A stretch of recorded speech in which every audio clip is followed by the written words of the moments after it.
Hello, one and all. Welcome to We Are Not Wizards, where there's a whole lot of magic and not a lot of D&D. Hold on real quick. I think I'm screwing myself up today. Let's say hello to my outrageous outlaws. Yeah. Yes. Buy my ticket. Man, just throwing out the inside jokes today. Here we go. We're not sponsored, but we could be. We could be. Guys, you guys are about to see my toes out here. My dogs. My dogs. I put lotion on them sometimes. First subscribers get a month free. What? Maybe a couple weeks. Yeah. Maybe a couple photos.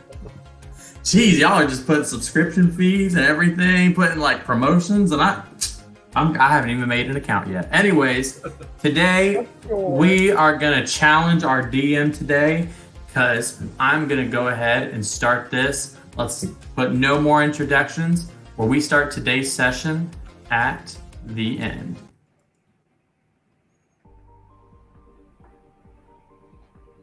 You find yourselves in a strange room. All the walls are of this blood red tint. There's a metallic look on them as well. And on one wall, it's plain, just the red metallic paint. Then there's all you attached to one wall. Real quick, everybody go ahead and roll me a d20 and we'll see who gets the highest, who comes to first. Oh. 11. 11. Diggory. I'm gonna hold on. Let me pull it up here. You know how I said it was rolling hot tonight? Yeah. I got a nat 1 You got brag. on the same dice that just gave me a 20. That was deceptive. 16. Oh, so we see our little turtle friend with his leather jacket and now a mechanized gun on his shoulder. That's right. You look down and you see chains around your wrist with some kind of, basically looks like a screen on the chain. You look on your ankles and they are chained as well, but they're not as long. It seems that you are almost like leaned up against the wall, so that way if you were to move forward, you fall but not hit the ground. Best way of describing this is that where the long chains are on your ankles and the short chains are, or the long chains are on your wrist and the short chains are on your ankles. When you fall forward, you're in this uncomfortable state. So you are forced to kind of press your back up against the wall. On the other wall, you see these strange collection of metal tools. The handles have these black leather, while the tips are all these dark metal. Some of them are carving tools, others are torturing device, and some are forks and knives. On the other wall, you see somebody just before the wall hits, at a table, a long table that stretches out all the way, probably 20 seats at this table. No one sitting except for at the far end. You see a man with dark metal carved into his body and this white, almost latex leather adorning him as well. He looks up and he sees that you are awake, Igri, and he goes, "Oh goody," with a fiendish smile and red eyes. He looks at you and says, "I have been so famished, waiting on my second meal." He cuts, and you notice that on his plate he is taking a last bite of a thin piece of meat. as he sticks it in his mouth, looks you straight in the eye, Igri, from very far away, and starts to chew, savoring the piece menacingly as he stares at you. Give me a perception check. DC 11. Perception.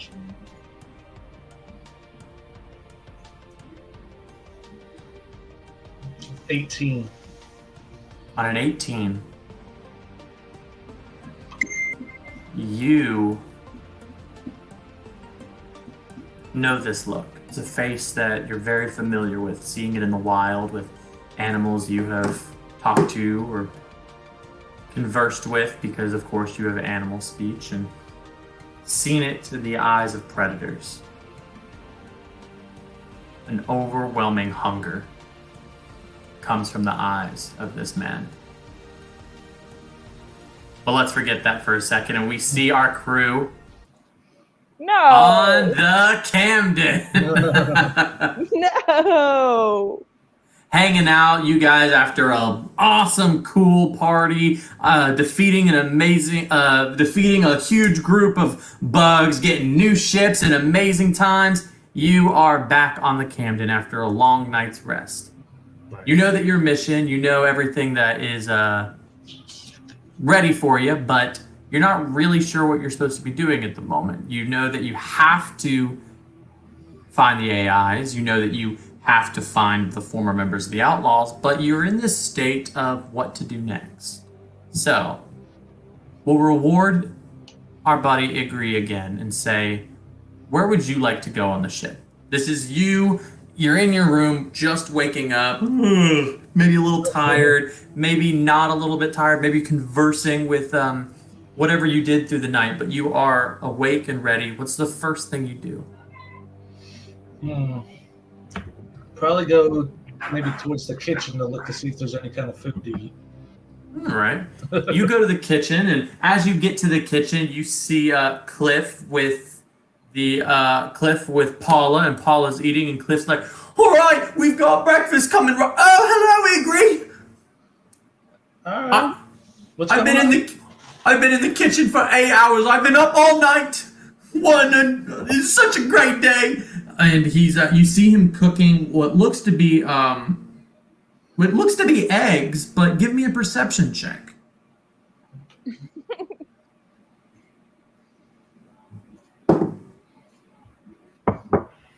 13. 13. Yeah, it looks like eggs, simply that he's just like frying them up, and you don't really notice anything peculiar about the eggs or the environment. It seems like just a normal morning. You and he's cooking up breakfast for everybody. So we're going to go ahead and cut right over to Emerald. You, same situation, waking up for the day. Where do you head? After all that partying, I'd probably head to the kitchen, actually, also. Go whip up some food. You head to the kitchen, same kind of Igri already there, the early riser. That's actually very peculiar for him. But you see, All this now. go ahead and give me a perception check real quick. DC 18. 5. 5. You know what? I'm going to give you advantage on this because you have the chef feat. 16. 16. On a 16, you're not really able to make anything out. You smell something sweet on the air. That's nice. You see Paula's kind of like stretched out, and she's kind of you see like Paula is, and the best way of describing her, she's one of those jacked ladies that's got heavy muscles. What do they call them? Muscle mommies. Paula is this, even though she's short and a goblin, she's got pecs for days, arms for days, and she's just like outstretched onto the chair. You can see that she's about to talk to Igri, but is not yet, and she acknowledges you, and she's just like, but what I was going to tell you, that was a great battle. I see you've got new weapons on your shoulder. Very good. And she kind of goes on there, but you not really able to make anything out. Okay. I think I go up and just start cooking some food, maybe some oatmeal or some meat if we have some light around. Fair enough. Cassie, same situation, similar. Waking up, yawning, maybe an alarm, maybe you were writing in your diary last night, whatever you were doing the night before. What do we see you waking up like? What's your room look like? What do you look like? What do you do? Cassie is not used to partying as hard, so she definitely sleeps past through all of her alarms and wakes up like the opening scene of like Anna in like Frozen with hair all over the place. She goes, oh, and then she has the diary or the journal she was writing for Delilah on her, and she was going to write in her diary, but she totally just passed out. And so she just stumbles up, puts her little slippers on, and then probably goes to get some food as well. You all are in the kitchen. Go ahead and give me a perception check. DC 18. Oh, I got 18 on the die. Oh, okay. As you know, you're starting to notice like everything is kind of good. You've got Emerald in the kitchen, kind of just cooking up some simple oatmeal. Putting some water. It's you got Igri sitting at the table with Paula. Let me make sure. Igri, were you sitting at the table, or would you decide not to? Yeah, it's a down there. Oh, okay. You sit down there, but you notice Cliff has got a big wok just cooking up eggs, which is peculiar. You don't usually use a wok for eggs. And then you start to notice that the eggs look a little bit too yellow, a little bit too runny. And you also start to notice that there's no element onto the stove, that he's just flipping raw eggs, just ready to serve everybody. Oh, good morning. Good morning, everyone. Cliff, what are you cooking up today? I thought I'd cook up some eggs today. I found them, and I figured might not be a bad thing to serve you guys some fresh. Yeah, they look a little too fresh. What did you say, Emerald? Eat my oatmeal. Yeah, Cliff, those are they're definitely not free range, but I agree. Maybe a little more cooked, a little more heat.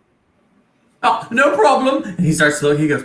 And he starts to notice that it wasn't cooked, so he kind of turns it on, and you hear it's a gas stove. So you hear the, and then the starter. It's not working. Hold on. And you see that he turns it up again, but the starter goes off. He goes, gives it a second. He goes, all right, I'll do it. And starter comes on, and you see his eyebrows go away, and he's like, You know what, Cliff? They're probably really good as they are right now.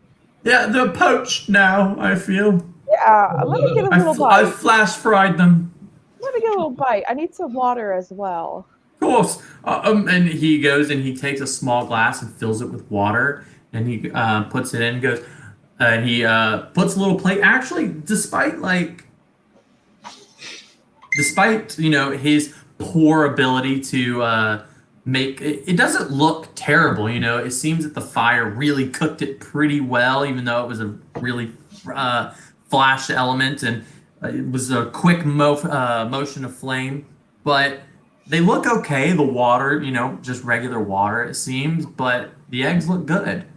He has them on a little plate. He's put some salt and pepper on them. They look delicious. I just start digging into them. Emerald, agree. You guys want any? Yeah, let me get one of those too, and I'll pull it onto my steel cut oats. Okay, put that on. Agree. What about you? I don't usually eat any kind of like animals. Fair enough. It's not really an animal. All right. Then what is it, Cliff? Oh yeah. Well, we got these from the bugs that dead. We got them from back there. Okay, I don't want that. Wait, you don't want? It's fresh. Cassie likes it. Look at her face. She's eating them all up. I'm just gonna make a salad. Fair enough. Lettuce in the bottom drawer. All right. I've got it very organized. May not be good at a lot of things, but organization is key. I will say They're a this. little fatty, but they're pretty good, Cliff. That's all right. I will say this, Cassie. They don't taste anything different. They taste like regular eggs, but they are definitely bugs. On that note, you guys have a moment here. You have Paula sitting, and she takes the rest of the eggs that you guys didn't eat. He goes, "Babies, I swear I eat 30 eggs," and she's just eating eggs as she eats and as she talks, and as she's eating, she's oh, and you start not to be able to hear because it's too many bugs are in her mouth. Paula, I've never realized you're roughly the size of a barn. You haven't noticed. As she starts to flex a little bit, you see the vein as she's like, and she goes, "My arms, twice the size of Bond's. Don't insult them again." She kind of starts sharpening a knife. Cuts her eggs. It's not like a regular. It's one of those big Bowie knives that she's just. Yeah. Cassie, does something seem different with Paula? I'm not really sure, but are you into it? Because I ship it. I don't know. She just ate those eggs up. She's munching on them, that's for sure. Ikri, do you ship it? I'm just eating lettuce. I don't know what we're talking about here. So a ship is when you see two people and you want them to get together. Oh, sure. Good answer. Good answer. We see Paula going, I just want, I hear everything that you're saying right now. It's not that I'm right here flexing. You don't see the guy. Why are you talking ship? This is a perfectly good ship. And she just starts going on about ships and how the ship has wonderful guns and that her muscles are like guns and that they too can strip down Imperial cruisers. And yeah, she just goes on and on and on. I'll interrupt and say, "Oh well, don't you think Emerald is looking just different after that battle yesterday? Just somehow just." I'll be up against the wall, kind of like in Nacho Libre, and I'll just like out of my butt cheek. Give me a performance check. I guess, yeah. That's fair, right? Yeah. I guess. That's terrible. Oh, no, in that one. All right. We're just goofy after that Okay. start. Paula goes, "I see you've been working on your quads. Yeah, he hasn't skipped a leg day, that's for sure. That's good. That's good." She comes over and she smacks your ass as hard as she can. And you feel it, and she goes, If next time you do workouts, you invite me, okay?" Yeah, every 6 a.m. in those 6 spots. a.m. I like your style. Give me a perception see check. much. Quick question, does the ship shake when she slaps his ass? Need to know. No, but there is a substantial jiggle. You see the vibrations. It's not enough to shake the Jiggle. shift. Yeah. What'd you get on that perception? A 13. 13. You don't really notice anything change in Paula. She kind of seems the same way as she always has. Can I roll? Yeah, go ahead. I need to know. That's a 9. Okay. What did I put? 16. I rolled a 16 prior, so you don't necessarily notice anything different. Yeah, no, nothing different really for her. Just kind of. She's like, "I'll talk to you later, captains. I'm going to go freshen up." Yeah, you are. But you see a couple people kind of like mosey on, and a few people sort of like. First thing that you kind of see is you notice. Let's see who's walking in. First thing you kind of notice, Brad Knightley walks in. He seems to be in a little bit better condition. He's wearing like this black turtleneck and these dark, not like dark gray, but gray pants. They seem to be like very utilitarian. He has what looks to be a small dagger, a straight dagger on his hip. And it looks like he's carrying a rifle similar to the one that he tried to shoot himself with. But it's carried on his back. The difference is it doesn't look as high tech. It doesn't look as. It seems to be that it's put together with a bunch of scraps, and he still has his mechanical left hand, of course, but he seems to be walking with a little bit more confidence than what he did. And beside him, he is walking with Dr. Kipper. Dr. Kipper is they're having a small conversation, and you can hear she's like, well, what I wanted to talk to you about is the withdrawal is surprisingly difficult to go through, and you're handling it very well. He's like, yeah, I'm working on it. I looked up some videos about addiction and how to sort of deal with that. And she's like, yes, it's a difficult role, but if you keep it up, I think that you will recover fast. And on that, you see as well as, let's see, no. Nope, the rest of the crew is not available right now, just those two at the moment. But you do hear Ava kind of a little text goes to Cassie Brown. Bloop. And you notice it's Ava, but she's not speaking yet. It's just a text, so you can read it or not. I'll read it. You read it, and she goes, I'd like to remind you that I would love to see you down in the quarters. I'm going to, and I've sort of made it my quarters for the moment, trying to spruce it up. So please visit me. Thank you. And it has, at the end, it looks like a heart, but there's a gear in it. I'll leave her on red. Fair enough, But she, it seems that, give me an insight check. We'll have to check that one. Okay. 10. 10 on a 10, just kind of like reading it. You think that she's sort of going to keep herself in this area like she did prior. She helped with the battle, but she feels like because she doesn't feel 100%, she's going to stick there until you go, which you have all the opportunity to go there whenever you'd like, or not at all. I mean, after seeing what happened with Emerald, because I was in the room with him, there's no motivation to go. That's fair enough, and you don't want to. You can also, if you want, you can tell her that or not, whatever you want to do. But you guys have a moment here, and you can kind of move about the ship however you'd like. As you do that, I'm going to go work on some stuff here. Hey, Brad, I got some good eggs over there.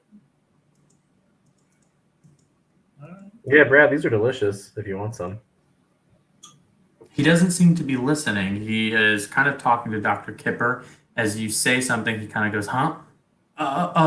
Yeah, thank you, Kipper. I appreciate it. As he walks towards you, you see that kind of hesitation that he once had before, a bit of the fear, as if he... Give me a perception check. Which one? Whoever wants to see it. Whoever wants to. 10. 10, okay. 23. 23, very good. Okay. Gonna veto on this one, Cassie Brown.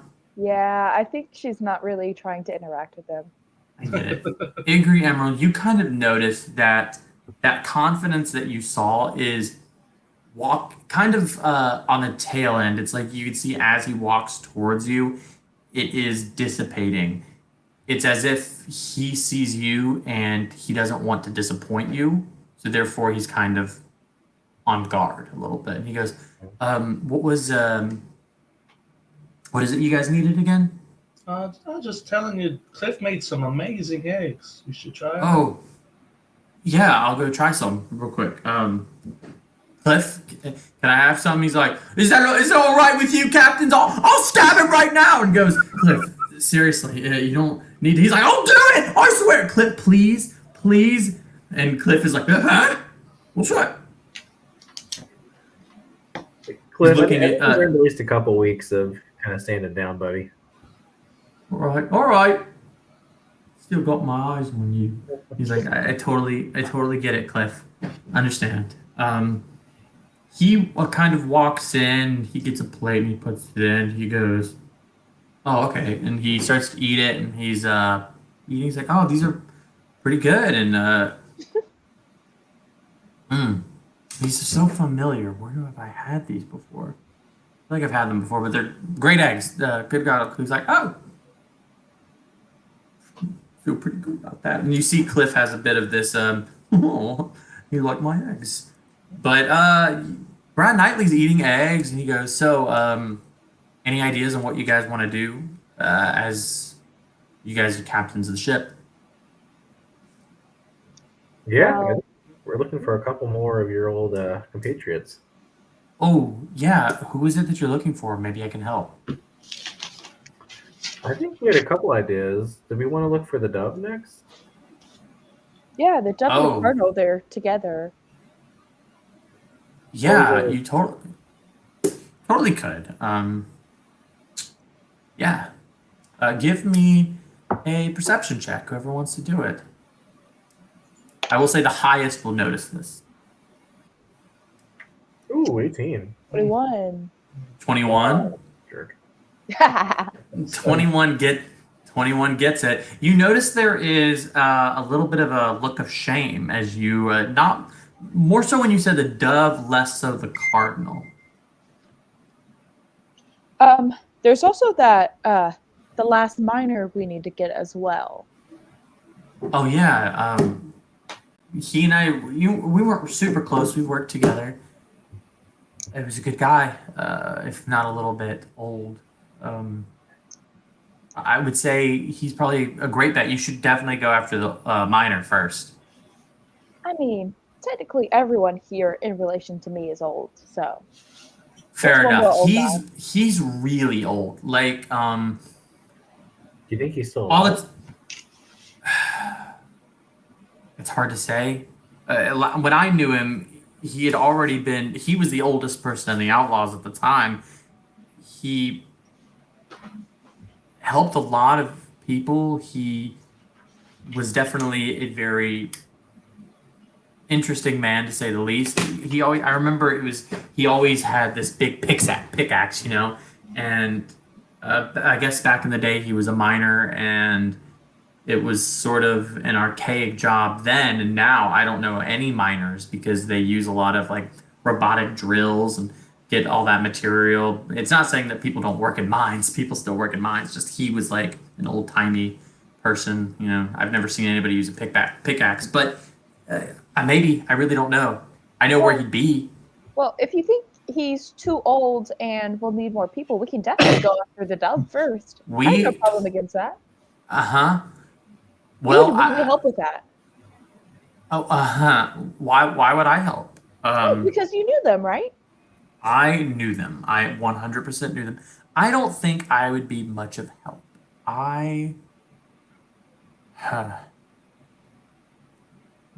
How do I say this? I was a different man then. There was a lot more bravado that went into my life, and I think that when you have two people who are very attractive, Which two people? the dove and the cardinal, both. Gotcha. Yeah, I get it. Funny. Nice. Oh no, for you guys, sorry. Anyways, when you see two attractive people, you want to sort of get in the middle, I guess, and they didn't like that. You kind of get what I'm saying here? You wanted the threesome? I would not use a crude term like that. I would say I wanted a involved. I've heard it called before. Like Mhm. actually, I think, right? Oh, there's something I like am French. There's like a No. French word for it. No. I am going to go back to somewhere else, and he starts to walk off. Oh, so you're cool with us going to No, the Dove? you can go anywhere. Bye, and he walks. You I know, don't need a lot of help on this one. I don't think we really put him in a spot to help us either. To be fair, though, it might be better if he concentrates on kind of rehabbing himself still. Yeah. It's I think he's a lot sobriety. better, but still, he could use a little time. Igri, I saw you were about to say something. So what was it you were about to say? Iggy'd walk over to the table and sit down by Cassie. Be like, you know what? When I was on that planet, I found this thing, and I thought maybe you'd like it. And I pull out the gold and emerald gun that I had. Yes. You get this gold gun with the green emeralds inside of it. It's very. It looks similar to your revolver, but it has a shorter barrel and a larger handle. But it has all these ornate gold decorations. When you spin the, not even sure what you would call it. When you spin the revolver on the side, the barrel goes through. What is it called? The chamber?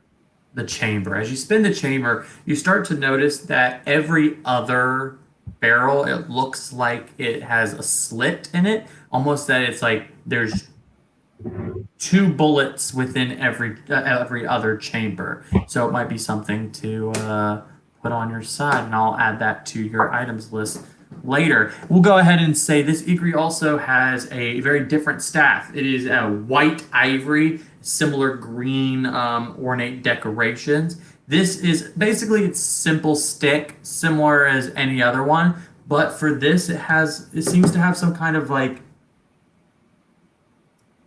magical effect kind of attached to it, similar to Igri's abilities. It seems to do something to your animal states. That might be something to play around with later on. Easy And the then gun, I'll like, yeah, drop that's that. cool, but what's up with the stick? What? The gun, I get, that's cool, but what's up with the stick? It just looks nice, you know. It's fair. It's a good looking stick. Yeah, it's nice. Well, That's basically- I know some people collect rocks. I was just curious. Well, The thank you for the inside gun. jokes. Thank you for the gun, Igri. Do you want my revolver? It would go great with your outfit. Man, I can't shoot a gun. I'm all right. Maybe you can double barrel it or something. I don't know. That's such a good idea. Dual wield. Way to add a mechanic there for me. I don't think there is a tool. There is All right, now. cool. It's canon now. There you go. You got 2 guns. So, on that note, you see start to roll in and not walk in is little Delilah is kind of come in. It seems that there's little tiny wheels on her new braces as she rolls in to give her a little bit more speed. She goes, "Hey guys." As she rolls in, I put my hand out to like her height, give her a high five as she rolls by. She gives you a high five, and then she spits a little rock on right there. She's like, and you see her kind of like almost like do a little drift move. She goes, "Cliff, egg me," and throws 2 eggs out of the walk, and she just catches it. She's like, "Sweet." She's going on. You're noticing a little bit more maturity with her, but the best way of describing it is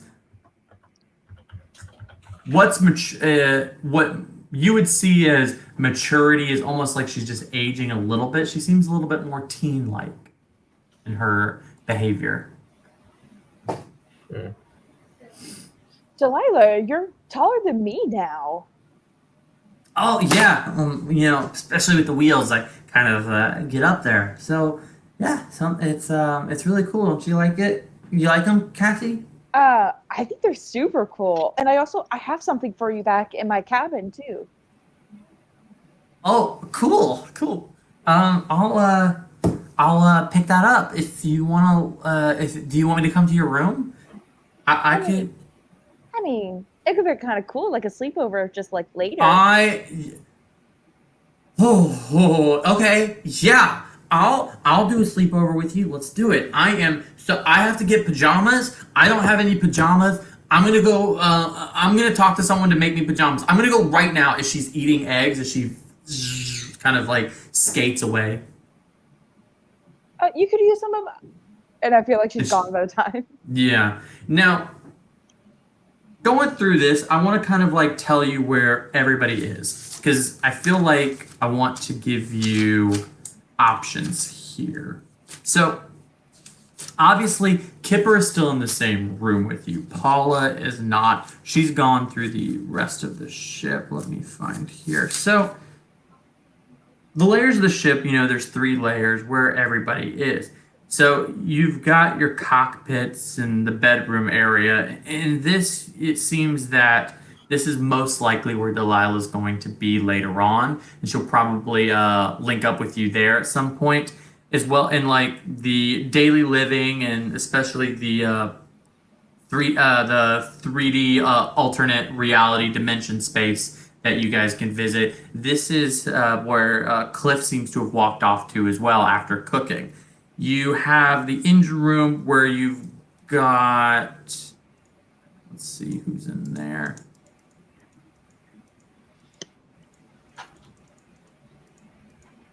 No. Okay, Siegfried's in there. Siegfried's kind of just seems to be in the engine room as well. Not in where usually he's in the science bay. He's actually in the engine room at that part. And you also have Tex. He's just going around the rest of it, kind of going back and forth between the layers, but going to the security room would be an easy way of going. But that is everybody that's on the ship. Of course, outside of the ship, you have everybody that you've met that's still on the planet. You could go to the office and maybe talk to Sheriff Law if you'd like. You could talk with some of the goblins, even the head of the goblins. You could talk to pretty much everyone that Raylan's available to you. Anybody you guys want to discuss with, or if you want, you guys can set a course to go wherever you want to go. Before that, I give my compatriots some oatmeal I made too. That will give them +6 temporary hit points now. There we go. +6. Go ahead and make a note of that in here. I will say, here is your star chart real quick. So I want to note that you guys know roughly where people are. The Martini Nebula, that's where you're probably going to find the last miner. The Federation Space, that's where you're probably going to end up finding both the Dove and the Cardinal. So whichever way you want to go, but feel free to discuss more or plot a chart wherever you want to head out to. I'd sure hate to run into a leatherly clad person. Which one do we think wouldn't have that? Is that out of character or in character? It's my question. In character. Why It's can't it just be both? my own irrational fears. Well, there was some party last night. Yeah, it was a good time. It's been a while since we've all been able to cut loose. Yeah, I mean, I think I heard rumors of this martini place just being super party as well. I think we deserve a party. And then we can pick up the last miner while we're there. Yeah, I'm sure we'd find them, but we gotta also be careful not to get too sucked in there. There's a reason people stay. Give me a history check, Emerald. Oof. Ooh, not bad. 13. On a 13, you have actually been to the Martini Nebula before. Igri has been to the Martini Nebula as well. As actually where his home planet is. But Emerald, you've been there as well. It's a big area for a lot of your assassinations in the past. So I'm going to give you a quick little aesthetic thing for you guys to kind of get what this area is. Most of the Martini Nebula is unpopulated planets, but a lot of them are like novelty planets. Lots of theme parks where you can get drunk and ride on roller coasters. Some of them are like Igri's planet, hunting planets where people get hunt intelligent life. But the main planet is Neon City. Neon City is a hub for ne'er-do-wells, criminals, for the most disgusting of the space areas to kind of come together and share in their debauchery. Drugs, liquor, sex. I've said drugs twice, and I'll say drugs again because that's what this place is. A heavily overpopulated, polluted area, large buildings. This is where a large amount of the citizens of this galaxy live. A large portion.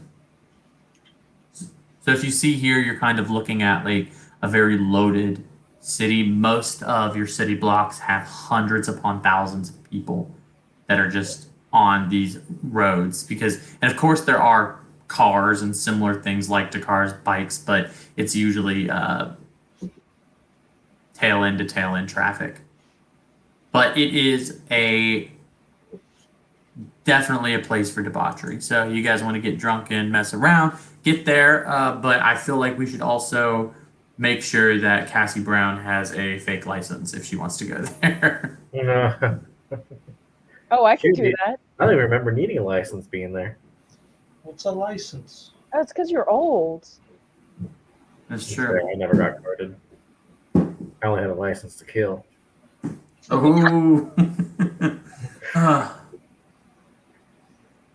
On that note, I'm going to go ahead and I would say, say it's probably good to go there, though. I know the lay pretty well. all right, fair enough. Let's head that direction.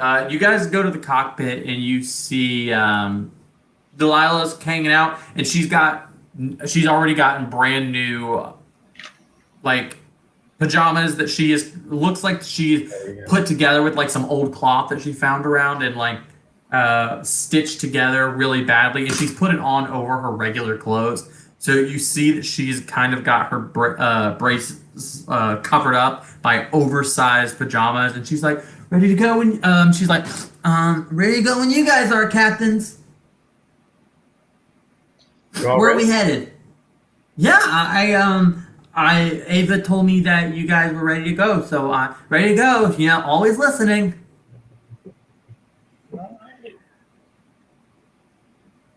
I think we're going full steam ahead to Martini. Fair enough. Let's go ahead and do that. She charts a plan for you guys, and I believe that headed there, you're going to use the last of your dilithium crystals. Shoot! Uh, Forgot about that. should have stolen some over here. On the end of it, we are headed to Martini Nebula. I will say, on the way there, I have this ability to do false identity, Okay. which I'll put the thing in there, but I can forge documents and but the most importantly, I can create a second identity that includes documentation. Oh, hell So yeah. I can get a fake ID. Fair enough. What's What that's is? second identity? Yeah, that's what I want to know. The gonna write second this down. identity, it's going to be probably the exact same name. It's going to look like what's Cassian that Levin. fake license in that movie with the Hawaii license? Oh, Nick Levin. McLovin. It's Cassie McLovin. All right. Cassie McLevin. I have not seen that movie in such a long time. Anyways, as it kind of takes off, you see the ship. You get several messages, kind of bing, bing, bing, bing, bing. Raylan kind of gives message to you and goes, "Thanks for coming." And they kind of the goblin. You get a text from the buff goblin going, "Oh, I wanted to join your. Come on, man! I wanted to join the crew." And he's down to the bottom. You see Oh, we didn't bring him? I thought it was do you guys want to bring him? You guys can 100%. We can bring him. I want to bring the buff goblin. He was Okay, tell you what. loading on Cliff's eggs. Come on. Fair enough. We've got him. Tell you what, before we set up, who's on the ship? Who do we want? We've got the main crew, and we'll kind of go through those real quick. The people who are actually on the ship, all right? And you can bring whoever you want with you. And we'll give like persuasion checks, see if they would come with you. So of course the main Camden crew, they're gonna be there. Then we've got Kipper and Dr. Kipper and Delilah, they're rocking with you. Knightley, chilling somewhere on the ship. Chilling. Like a villain. Dylan with sobriety. Of course, the attached to the ship, Ava, ready to rock and roll. But other than that, no one else is on the ship. Who would you like to be on the ship? Muscle Goblin. Buff Goblin. Buff Goblin's ready to go. That is his name from now on. His name is Buff Sir Goblin. I'm going to have to write this down. He's a new character. Got it. What about that goblin that always speaks in a transatlantic accent? I like him too. Hey, yo, what do you need?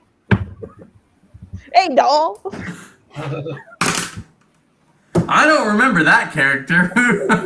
He's great. I couldn't figure out why all the goblins have different accents. That's correct. I don't remember him. Yeah, his name was like Jeremy or something. I remember meeting him. Do you guys? I don't remember this. Jeremy's on the ship. There's a. You said you wanted to be tested and challenged. Yep, I said it. I made it. We've got Buff Goblin like, look at my guns, and then there's a guy named Jeremy. This goblin looks similar to Buff Goblin, but a little bit thinner. You see a little bit of twirly hair going down. He's just like, hey man, I'll have to work on my transatlantic accent. He just always wants to play stickball for some reason. You know, and you see he has like a white t-shirt and the sleeves are rolled up way too far, and right slid in is a big pack of cigarettes. Yep. And he seems to have a leather jacket right on the back. It says, I don't know, it says, I'm trying to think what movie, I think he's like the Grease Grease Lightning or something like that, like Grease Lightning. What was Delaney thinking of? Is he part of the, I don't know, what's another kind of I don't know. Oh, go ahead. I said they were called the T-Birds. Oh, they called it. He's got a jacket that says T-Birds right on. T-Birds. G-Birds. Oh, Buff Goblin, and I think they're part of a gang now. Jeremy of the G-Goblins. Gang. Yeah. G-Birds. Got it. All right. I guess we got a new character. I'll just find a way of putting him And a in. whole new faction too. A whole goblin gang system. Yeah, we got a gang system going on. I've got to write all of these new political alignments. Apparently, let's rock and roll. They were rolling hot last night, so we're taking them to the casino. Yeah. But as the ship takes off, you see it kind of leave the planet as it enters hyperdrive and you start to see white energy as the ship goes faster and faster and faster and rests off. Now, I'll give you guys little business that you guys can do. Emerald, of course, you can do some cooking. I imagine you probably will if that's something you want to do. Agree communing with stuff that you would like to commune with, or talking to other people. Cassie Brown, if you want to talk to Delilah, if you want to talk to Brad Knightley, if you want to go do shooting practice, anything you guys want to do, feel free to go ahead. I will push for Emerald to choose something first. I'm gonna ask my my compatriots here. Do either of you like reading? I have this book. I'm just not gonna read if I'm being honest. I might just use for a fire or something. And I pull out this book that would give anyone +1 intelligence. That's true. There's a +1 intelligence book that either of you can I like have. the ones with words, like pictures in it, better. Do either of you want to? I'm going to see if it'll help Cassie more than it'll help me. Sure. I've Well, seen so you I write can books, Cassie. I'll take You a have- look. It's just a lot of homework, but yeah. All right, I'm gonna remove that from my inventory. There you go. Cassie Brown now has a book that will add +1 intelligence when you use it. A little fun thing. If it helps, it helps. If it doesn't, well, it doesn't. Maybe something later on. Maybe you'll dip into some magic. But as we go on, I will say, Igri, what do you want to do as the ship kind of goes into hyperspace? I'm gonna go to. I can't think of it. The little goblin likes to make stuff that blows up. Oh, Siegfried. Or Yeah, Siggy. and I want to talk to him about the ammo I found for that's poison ammo. I think it's called. The poison ammo. Oh, yes. Poison artillery. Yes, the poison artillery. Yeah, he's in the engine room. He's just kind of like fiddling with the engine, and you see him. He's like, "Come on, go faster!" Yeah! And he's throwing stuff at it. You see he's like, "Dang, I'm not real good with this stuff." And he's just in a fever state. He's almost manic as he's throwing stuff at the engine. Hey, What? I got. How you doing? How you doing? Oh, Captain? All right.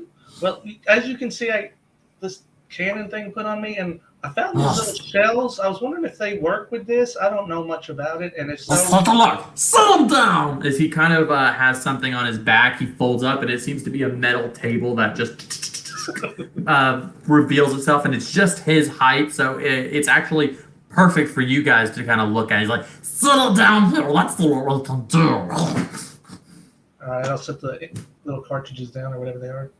He goes. He has a little magnifying glass that he attaches to some metal that's like attached to the top of his head. He's like, there we go. All right. Artillery round. More polished thing, but this is what I can do. Right. All right. So it seems to add some kind of effect to an artillery weapon. Do you have? Oh yes, that's the on shoulder. So hard to miss. Anyways, yes. If you put this in, it will add.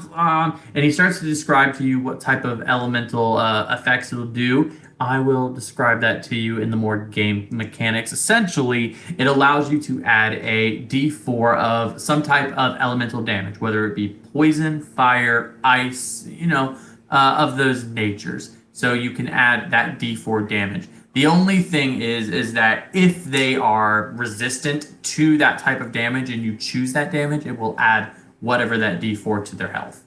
All right. How many did I have of those? You have it is it's not actually like a specific art. It seems to be almost like an attachment, so you can attach it to your gun. It's Okay. not necessarily a round. It's more of a how to describe it. Think of it like a program to put into your gun that will add this effect to Okay. your weapon. Can you? But you have to choose it before Okay. Oh, I have to choose it shoot. before it's attacked. Oh, before I shoot. Okay. before you shoot it. Can you attach it, or do I need to get Paula to do it, or? Simple thing. I'll let you see. Hold on. And she, as Siegfried kind of goes, there you go. Hold on. There. I put it on, Rebel. Good. Anything else I can do for your turtle mound? No, that's pretty good, I guess. I still haven't used it. I'll have to try it out sometime, see how it works. Good God, we're done talking. He takes the table and he throws it at the angel. Fuck you, angel! And he goes back into his manic state. He's like, go faster! I'm going. Not you! And he's in this wild state of like mad at the engine. Cassie Brown, where are you headed? I think there's a where I'm creating my false identity, but I think I'm going to go to the shooting range to figure out this new gun. Fair enough. Not really anyone I On want to talk to. there is basically you go to the security room and you see Tex there. He's just like, hey, hello, Cassie Brown. What can I do for you? Not a lot of people come to the security room. Well, they should more often, Tex. Egri gave me this gun, and I'm just trying to figure out what it does. Well, that's a beaut. Well, hey, hold on one second. As he opens like this old door that it still has like a wooden. It's still like a regular wooden door, which is unlike the rest of the ship, and it has a little gold knob. And when I say gold, I mean like it seems like it's been painted, spray painted gold. So there's like chips in it, and he turns it, and you just hear as this gun rage. It is the worst, most country put like scrapped together shooting range you've ever seen. All of the targets are like these look like old outlaw pictures with like shoot them up, and he's like, well, go ahead and shoot down the line. I'll line it up, and since I have the sharpshooter feet, I just stay there and steady aim it, and then start pulling it. Go ahead and roll me attack. Is that just a d20 plus? That would be a d20 plus. Let me take a look here. Oh,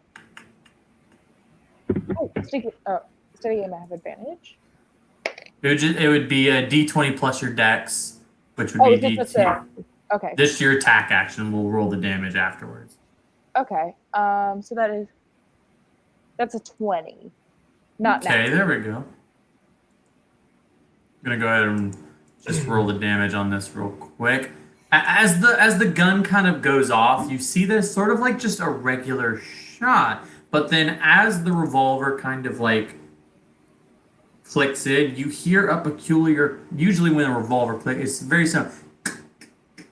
As this one, you hear almost like a skip within it, just like a right as it kind of goes into the new bullet as the revolver spins on.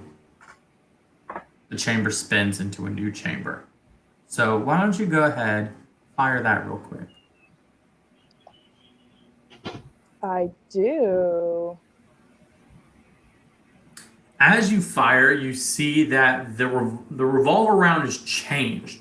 As the end of the gun kind of spreads apart a little bit, it looks like best way of describing it is it looks like at the end of the gun it expands, and as you go, you feel such a huge kickback on the revolver as a huge blast obliterates this, and you see that and the target that you just had completely destroyed. So I'm going to kind of describe mechanically what this does, and I'll put this into all the items and stuff and do all that mechanically for you guys in your.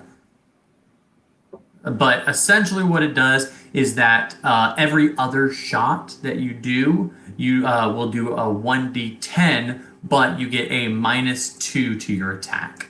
Mm-hmm. So you get a d10 to your damage, but a -2 to your attack every other shot, so long as you decide to do that. Got it.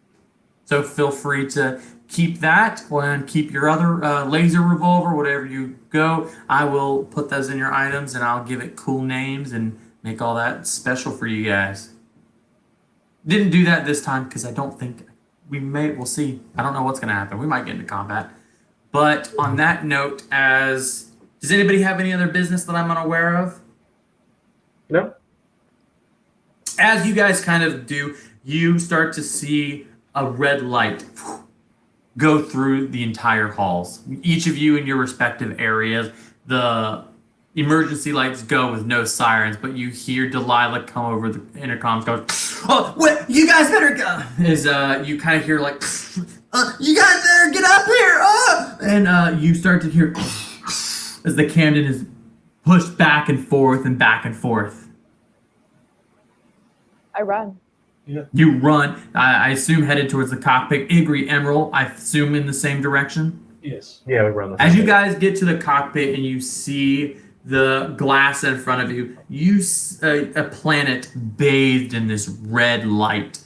As it seems that they have so much like hostile light and energy coming from it. It has gone past from their regular general space and it shines past their planet. All around you are ships just shooting not just you but each other, just blowing things up. Seems to be there's targets in the sky that the people are running, and it seems also you're seeing a lot of these young men and women with masks on their face, and they have these large what looks to be almost like a surfboard or skateboard with these large engines strapped to the side of it. And unlike your engine done dilithium, it seems that these engines seem to be, go ahead and give me what's the best one? I'm thinking an Arcana check to kind of see what these are. Dan, would I just know from being here in the past? No, you would not know. You may have the 20. Nasty little dirty 20. 31. Did you say 31? No, dirty one. I grow a Dirty one. -1. Igri, what about you? 10. 10? Cassie Brown's the only sort of able to like make this out, but these don't seem to be dilithium. They seem to be just straight fuel. It seems like on the back of them, they're jet engines on the top of their surfboards that they're making. It's straight up fuel they're burning as they go around, but they are flying all around your ship. Seems some of them are trying to grind on it. It's like, we're gonna go ahead and take evasive maneuvers as she and goes in. You all are barreling, bulleting down to this planet as fast as you can go. As you start to, the gravity starts to come and fall within the cockpit. You are lifted up. Go ahead and everybody roll me a acrobatics check. No, a dexterity saving throw. DC. I'm not gonna tell you. Ooh, nice, 18. 12. 14.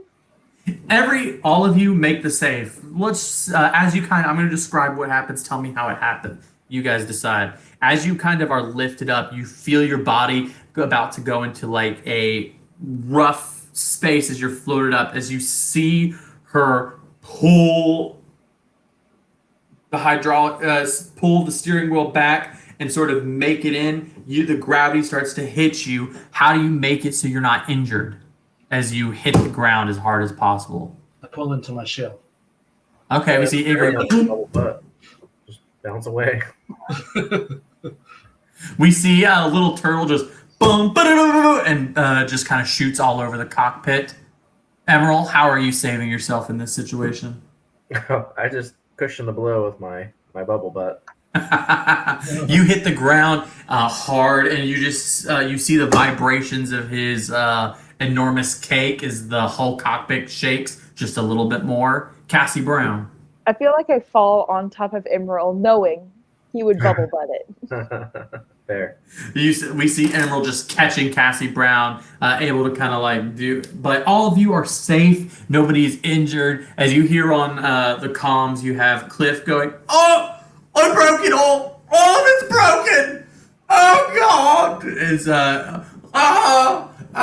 And you see, you hear Delilah as it goes off, and it's like, we gave him she kind of. It's all right. I heard Kipper say that she was gonna get a little string that he could press if he ever couldn't get up. So he'll be fine. He'll be fine. As you kind of hear in the comm, just, "Oh God, I can't press it. It's not good." On the glass. I guess we can't take him with us. Hey, Dr. Kipper might be able to heal him up. You can take whoever you want. We'll see what happens. Maybe he's injured. I don't know. But on that, in front of you, you see a reddish, pinkish bay of light. You are smack dab in the middle of a street. Give me a perception check, whoever wants to look out.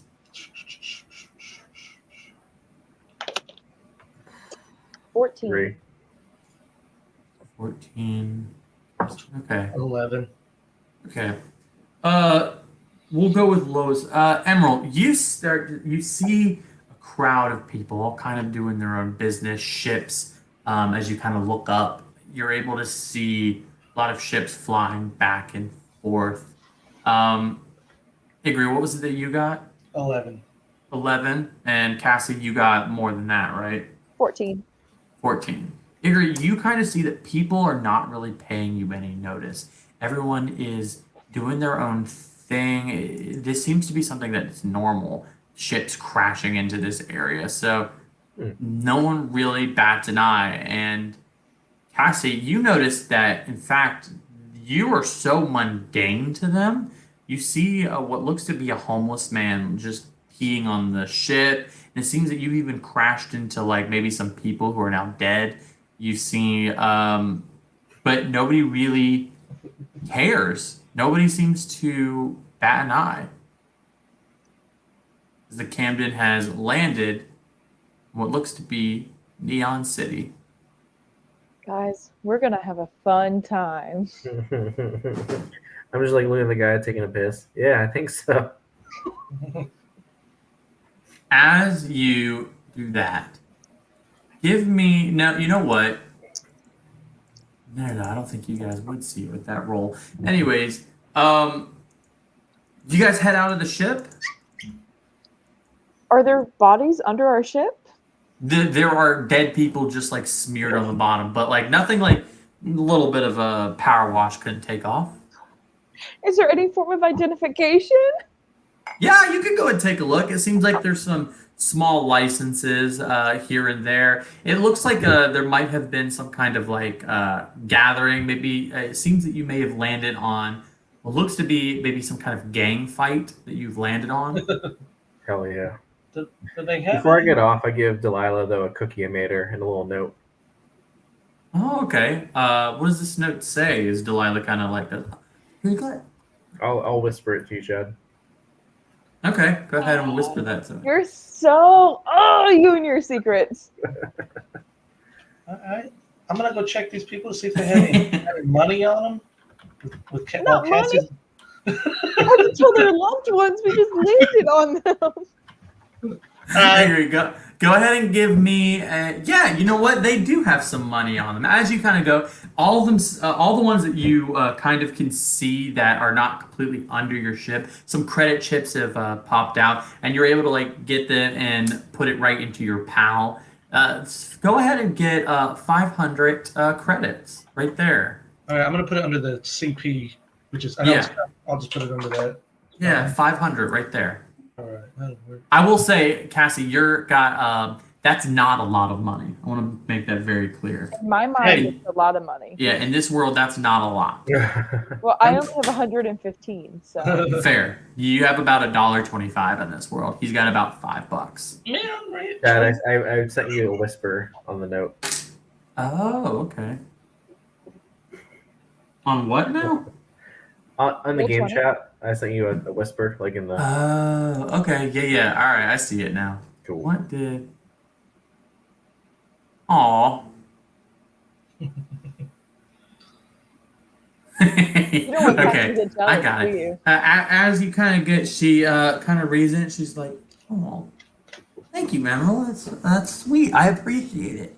By the way, would it be cool if I take one of the ships out, just kind of fly around? Yeah, just be back by like 10. Oh, great! I'm gonna just go steal one of those awesome skateboards that we saw, and I'm gonna take the Havoc, and she goes and she just go We're ride gonna the come Havoc. back for the three of us too. Oh no, I'll do my best. Here, let me go ahead and Five roll. of them for a motorcycle gang. Oh, 5? All right, I'll do what I can. Paula, I'm gonna need your help. It's like, don't worry, I've got gang here. As you see, what's They come out the with name? explosions Jeremy and behind Buster them. Goblin. Jeremy and Buff Goblin are just like, they're already like, yes, we'll go steal. We're going to go do it right now. Oh no, Jeremy, is- you're with us. What? Just kidding, Cool. just kidding. No, I'll do it. Cool, Cassie Brown. Let's get it. Let's go. Ha ha ha. Woo. As I'm He walking pulls down, out. He pulls out a wooden comb and he like. he's just combing. Cassie, maybe I shouldn't have invited Buff Goblin to muscle in on Paula. Oh, do we want to invite them? You can show Oh, them a no, good time, I right? was just joking. You can show Paula a good time. Yeah, there's a lot to do here. All right. Well, you guys kind of get off the ship. The bathing red light goes in, and you hear loads of sounds. As you come, you just this immense music booming. Just this intense, just Techno. screaming of the like techno music. Well, it's kind of hard to even say techno because it's just booming noise. It's sort of hard to like make out as Jeremy goes, "Ooh, way to kill my vibe. Not gonna do this. Hold on." As he kind of goes on, it looks to he has the pal on the back of his neck. As he kind of he's like, "Let me mute these bad vibes, kitty cats." This is such a bad idea. Jeremy goes, "I'm not here. I'm going to go back on the ship. My bad. Hold on." He goes back on the ship. I can't do this for the rest of the But as you know, you notice that it seems he was playing with his pal. It seems to be there's some kind of noise dampening effect on your pals. If you want to do that, feel free. But you're like hearing this intense music, as well as just people screaming and yelling and fighting, and there's trash compactors, and you also are seeing lots of like really terrible things happening around you, and it seems that it's not phasing anybody. You're seeing, unfortunately, people dead in the street. It's from unfortunate overdoses, and seeing trash that's just built up. And under the trash, you're seeing people who are sleeping there. You were seeing this area is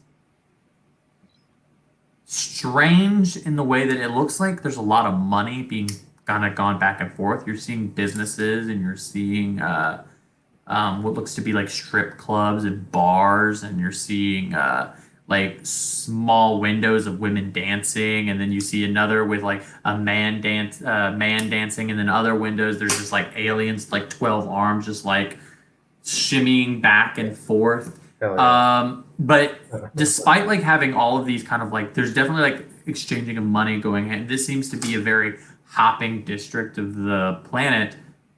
Still a lot of destitute going on here. You kind of hear behind you go, oh, this brings back some memories. As behind you, you see Brad Knightley sitting there, and he's like, Man, you get Wow. back on the ship and you just stay there. I'm gonna beat you with this stick. well, give me an intimidation roll. Give me intimidation roll He's got a there. switch. He's got a switch. Yeah. It's gonna be so terrible. What'd you Oh, get? it's an 8. It was almost a nat 20 though. All right, let me roll him. So he's gonna do. He rolls a 22. He goes, "Hey, look, I get it. I'm an addict. This is probably not the best. I'm cool. I just wanted to see what's going on here. Brad, you know what? It's actually better if you stay with us so we can keep an eye on you. Keeping each other accountable. Fair enough. Yeah, I'll hang out with you guys. No problem. You see, he kind of straps a rifle to his shoulder. He's like, I'll support you guys in whatever way I can." Well, from here on, no matter what's going on, Igri has always got an eye on him. Man. Okay, go ahead. I'll say that if you're always doing, you're gonna have, so long as it pertains to him, you will have advantage on your perception check. So long as you're kind of involving him. Right. But- Hey, Cassie. Yeah. It might be a good place to make some money just by. I don't know how we can steal them, but just trying to steal everybody's credits. Oh, I got something up my sleeve. All right. Yeah, you got invisible hands and stuff. I don't know. As you kind of like, man, Igri is a new light as he comes into this Yeah. planet. As He's you ready look for around. Vegas. As you look around, you see several areas. There seems to be the most busiest seems to be this one bar. As you look up, it is a huge tower that seems to be almost like a residential area as you look up. But at the bottom is this hopping bar / club area that you could go into. There also seems to be just regular salesmen on the street just going, hey, we've got this, we've got that. So if there's anything specific you want to buy or look for, that's available here. Igri's got $5 basically. But there is money available here to get, spend, buy, steal, do whatever you want. But there's no rules. On that note, last thing I will tell you, you guys see a big sign, and it says, "The rules of Neon City. First rule, no rules. Hell yeah. Second rule, we do not speak ill or speak at all of Judas. Finally, 3, have a good time. Judas. 3 rules." That guy's a coward. Go ahead and give me a history check, Igri. I'm sorry. You saw the rule and then immediately broke it. What was I getting doing? History? Give me a history check real quick. 18. Ooh, Judas is the name of the AI of this planet or this nebula. Something to think about, as well as you notice that the people from your planet, the people that invaded in your past, all of them had this symbol on their jackets. And basically, what it looked like was a little bag of gold coins on all of their. You know what? Feel free to give me another history check if you want to remember the revel. If you want to know the relevance to that. But if you do not, let's move right ahead. On that, you guys, what do you guys do in this area? Cassie, I got your back if you want to get in here. Let's do this. I have some ideas. All right, Cassie Brown, what are you trying to do? So Cassie Brown has a set of weighted dice. Okay. So I want to go and see if there's anyone I think is of note playing games where I can win us some money and some information. Fair enough. You go. And maybe steal some money from people around. Okay. Immediately, as you kind of look on, you see this person kind of walk in. It seems that people are like goading at him and going, as he's walking in, as he has these security guards surround him. And you see a man with big glasses and a twirly mustache. With on his face, you see that there's a lot of like mechanics, but it also looks like part of his face is broken, almost like glass on one side. But this is Monsieur Jagged Eyes. Of course, your characters do not know that name. Do we recognize But- that he's synthetic at all, or is he human? You don't notice anything about him that would scream synthetic properties. You wouldn't know him as that, but he doesn't have. But you know what? Give me a perception check. That one. Now on, That's like he's definitely a yeah. synthetic. Just looking at him, there's no way that this man is not a synthetic. But that is definitely Cassie Brown. That's a person of note in this immediate area as it walks into that club. But there's definitely salesmen and stuff that you just want to like, run a game on like a regular person. I want to go up to him. How Sure, surrounded is he? He's got like 4 guards. They seem to be like half man, half mechanic, as they have like I will say they're not synthetics. His guards are not. They seem to be humans, just with like these heavy, almost like gorilla-sized arms. And they are tall, 6'5", with mechanical legs. I turn to everyone. I'm like, okay, let's see if this gets us anywhere. And I just go straight to him. As you do, give me an acrobatics check to see if you can kind of like duck past these guards before they grab you. Okay. I have pretty decent acrobatics. I think that's 21. Yeah, 21. Nice. Right, on a 21, I rolled a 6. So you're able to kind of like dash that, and you're right in front. You kind of like juke these guys pretty easily as they try to grab you. In front of you, you see this man. You don't even see his arms. They're just like kind of like hidden within his long jacket as it flows down to his ankles. And he goes, "Oh, hello there. What could I do for you?"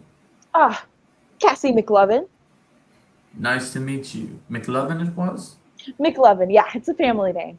As he kisses your hand, he goes, "You may call me Monsieur. You're pretty young for being around here, it seems. You shouldn't."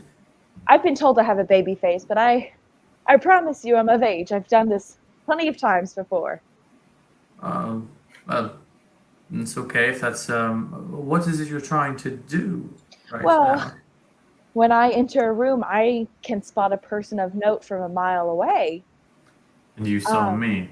and I That saw makes you, sense. and I have been itching to break out and play dice again. And I was hoping that we could maybe have a friendly little game.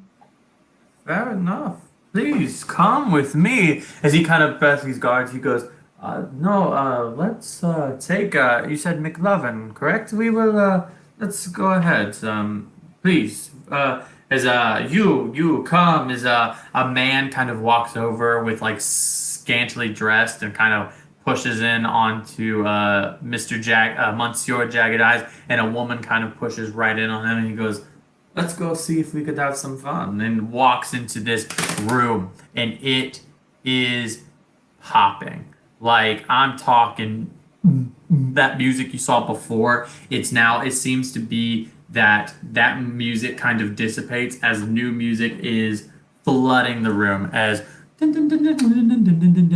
just this nice like sweet. Don't laugh at me. I gotta set the mood. No, it's Greg's life. Oh man, I gotta get one of those now. Just like kind of this like club pop music though. It's not necessarily like a straight up EDM or anything. It's more of a soothing sound as you go, and everyone is drinking. You see immediately people shooting, party crazy. Give me a perception check. That would be you because nobody else has entered the room yet. Igri, Emerald, where are you going?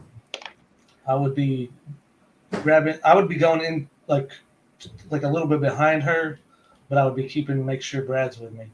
Fair enough. You see bodyguards kind of going on, but Brad Knightley's right on your tail. He's not seeming to like duck out or look around anywhere. He kind of whispers in your ear and he goes, I don't recognize that guy, just so you know, Igri. And I've been here a lot. Yeah, I'm gonna get close and try to keep an eye on everything, make sure she's safe.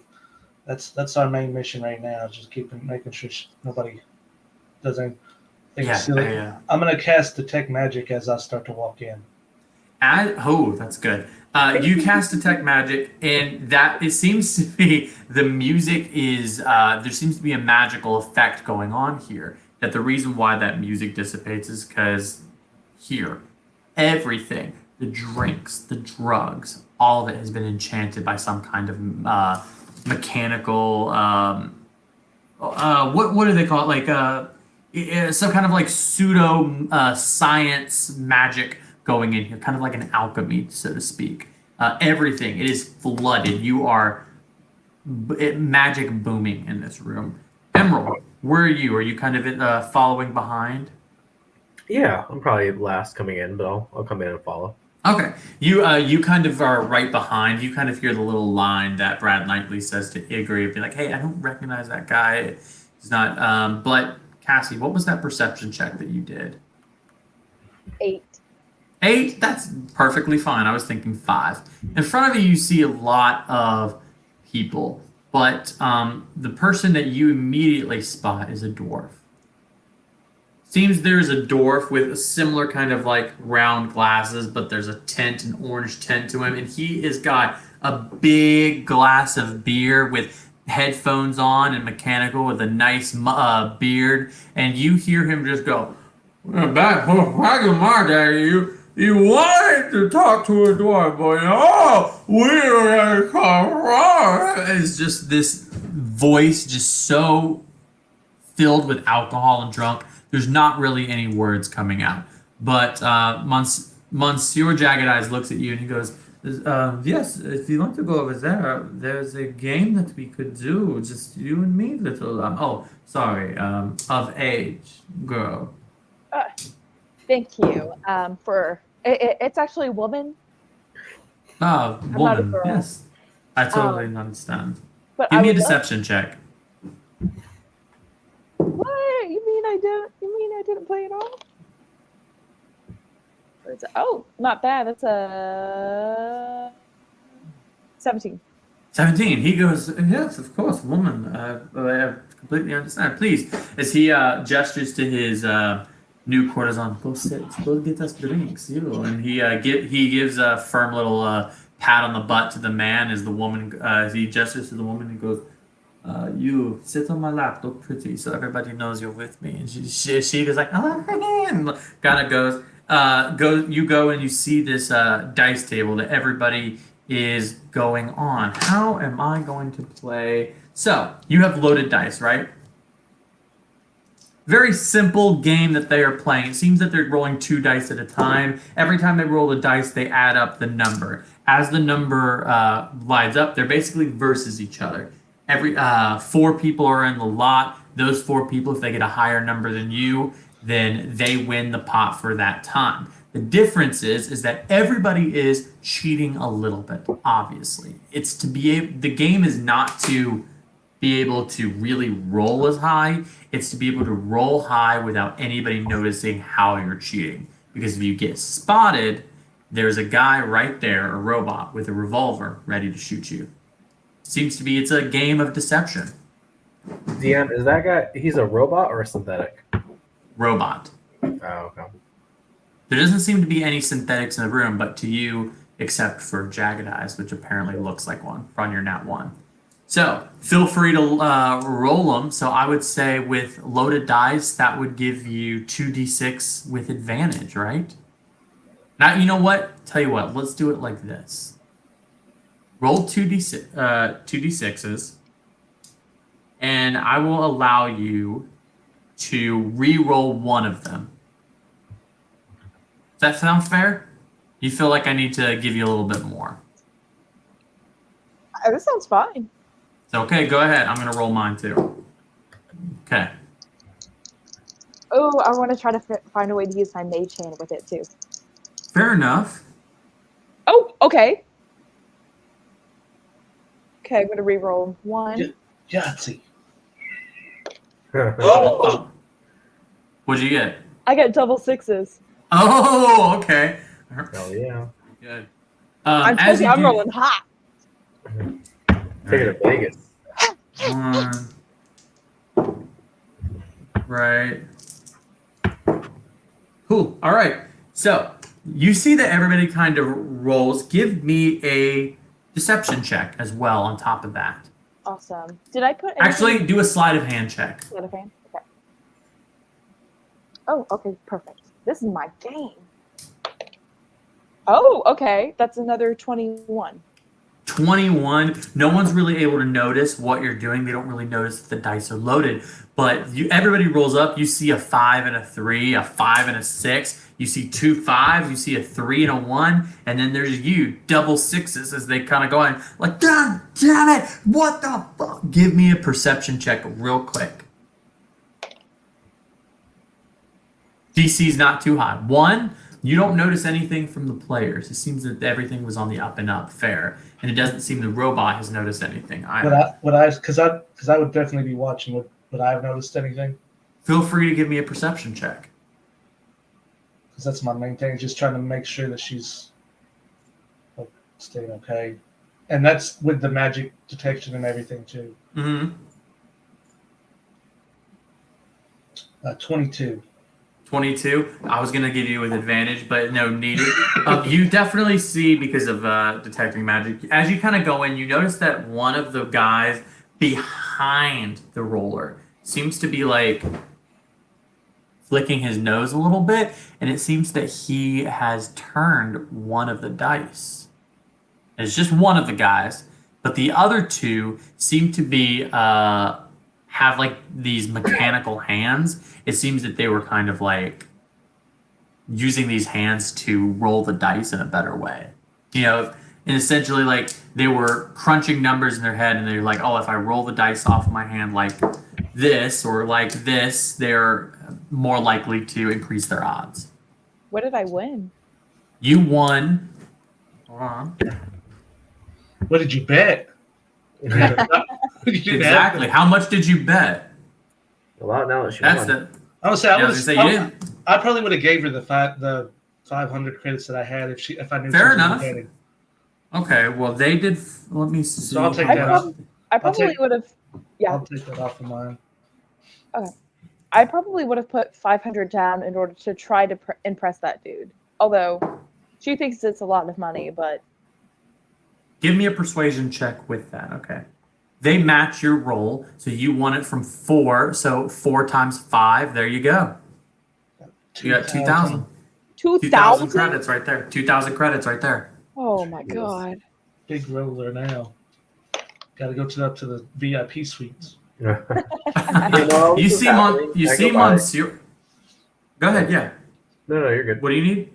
I was just gonna go buy 3 shots while this is all happening. Yeah, you go by and you have the music's boom, boom, boom, boom.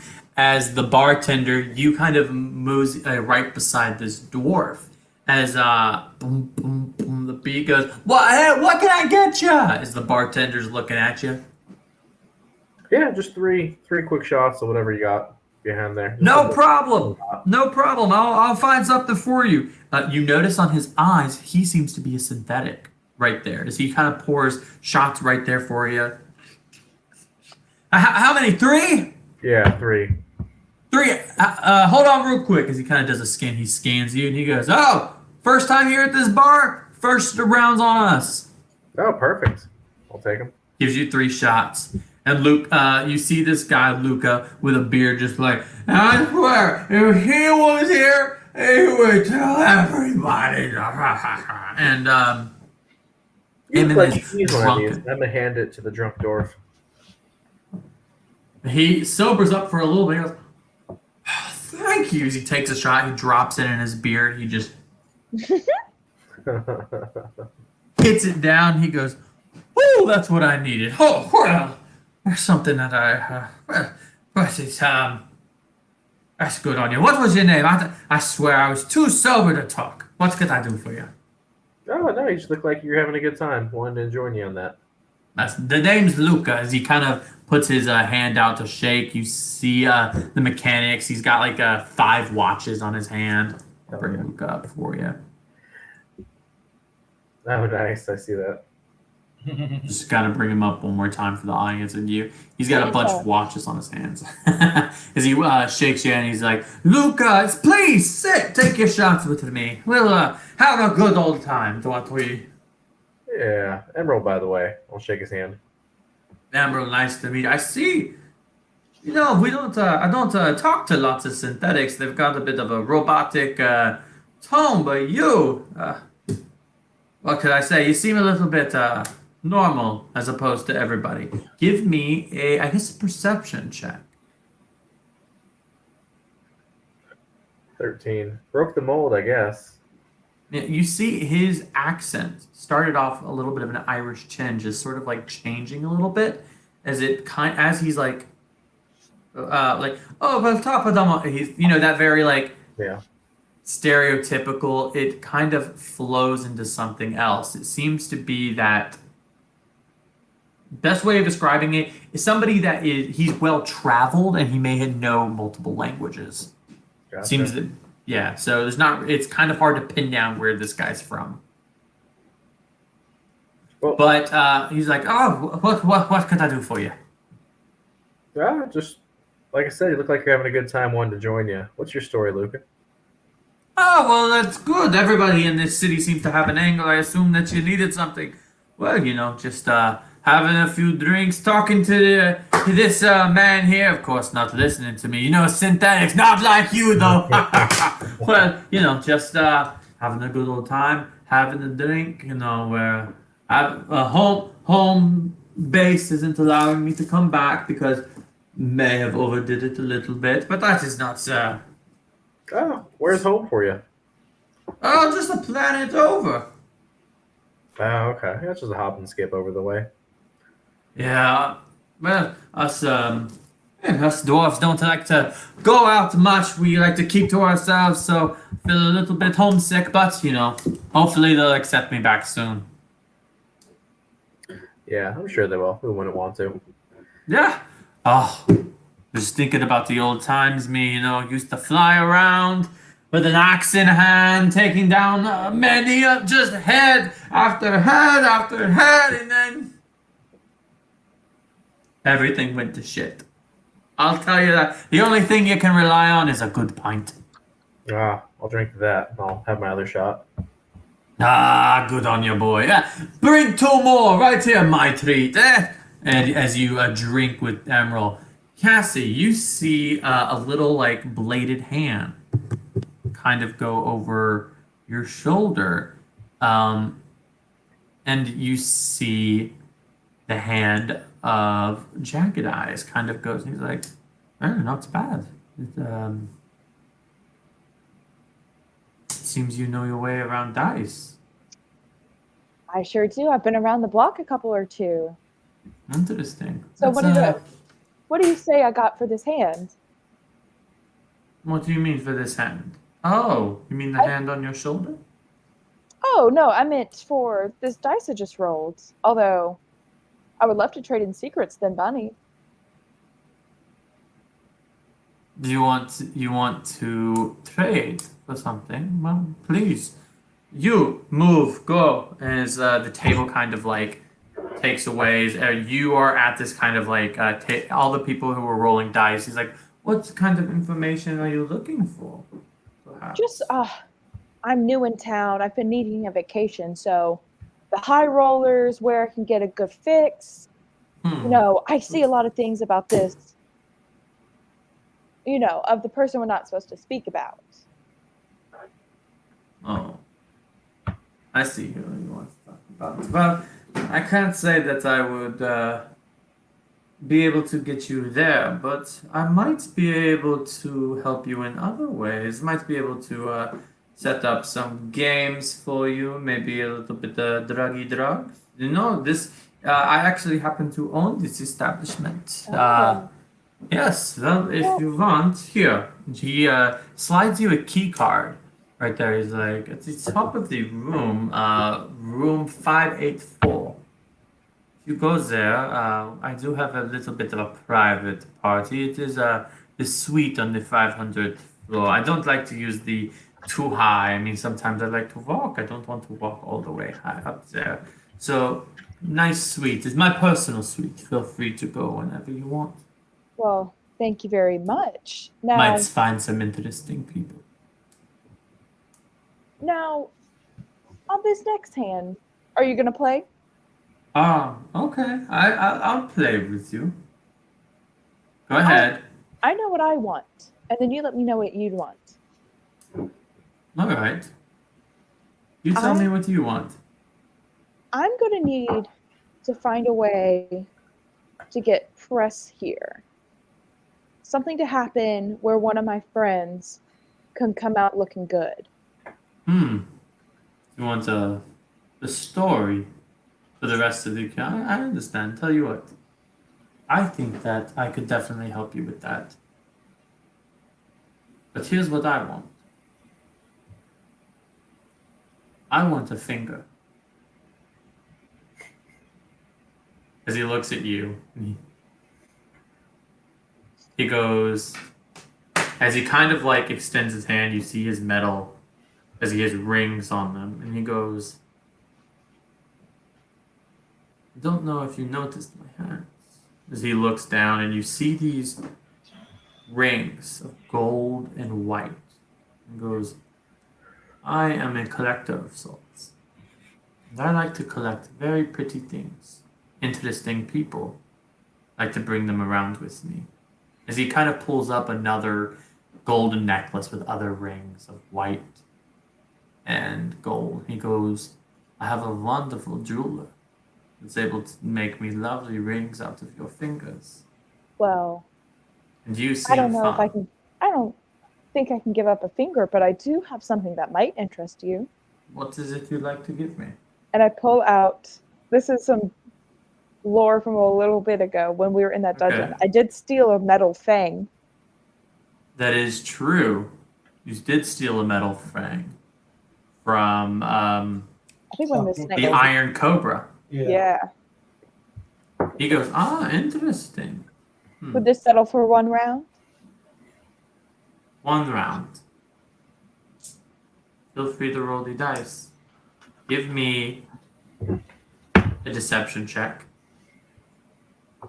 Okay. Okay. Let me see what I add to deception real quick. Ooh, Ooh, that's lower than I thought it was. 17. 17. Okay. All right. Roll your 2d6s.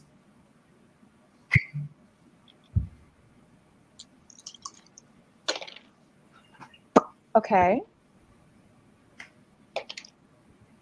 Oh, okay. 5 and a 1. 5 and a 1. He looks at you and he goes, "Oh no. What do we do when we tie?" Seems that make a choice. Either we both win or we both lose. What would you like to do? I mean, I can part with this fang. I say we both win. Fair enough. He takes the fang and he goes, and you try to give him a handshake, and he goes, "Don't want to touch your hands quite yet. I have intentions of taking one of them, so I'd like to shake your hand after I get my collection." But he takes it and he goes, point out one of your friends, if you like. I point to Brad You point out Knightley. because that's what Okay. I'm trying to get good press for. You hit Knightley, and he goes, "Oh, Mr. Brad Knightley." He You knows seem to- his. He knows who he is. He knows him without his face. He knows exactly who it is. And he goes, "Oh, you seem to roll with very interesting individuals." Yeah, I picked him up along the way. He wasn't looking too good, so I've heard some stories that, well, maybe for another time. But fair enough. You, come here. As it seems one of his bodyguards comes up and he whispers in his ear and he goes, "Tell a story for me." He goes, "Who, boss?" Points out and he goes, "Good or bad?" Like, favorable, correct? correct. Cool. Good story. Something nice. Something with pizzazz. That's what I want. And he's like, "Right, boss. I'll get it. Hold on." And he pulls out like an old flip phone, basically. And he's like, "Yeah. So we gotta make a story about Brad Knightley," and kind of goes on. But he goes, "So how are we about to do another game?" Yeah. As he pulls out new dice. Let's do it. What are the stakes this time? Mine stay the same. What about yours? I'm looking for another man. Another man. Tell you what. Don't know if I could help you. Would you like to tell me the name now or later? Later. Fair enough. Go ahead and roll your d6. Or both of your d6s.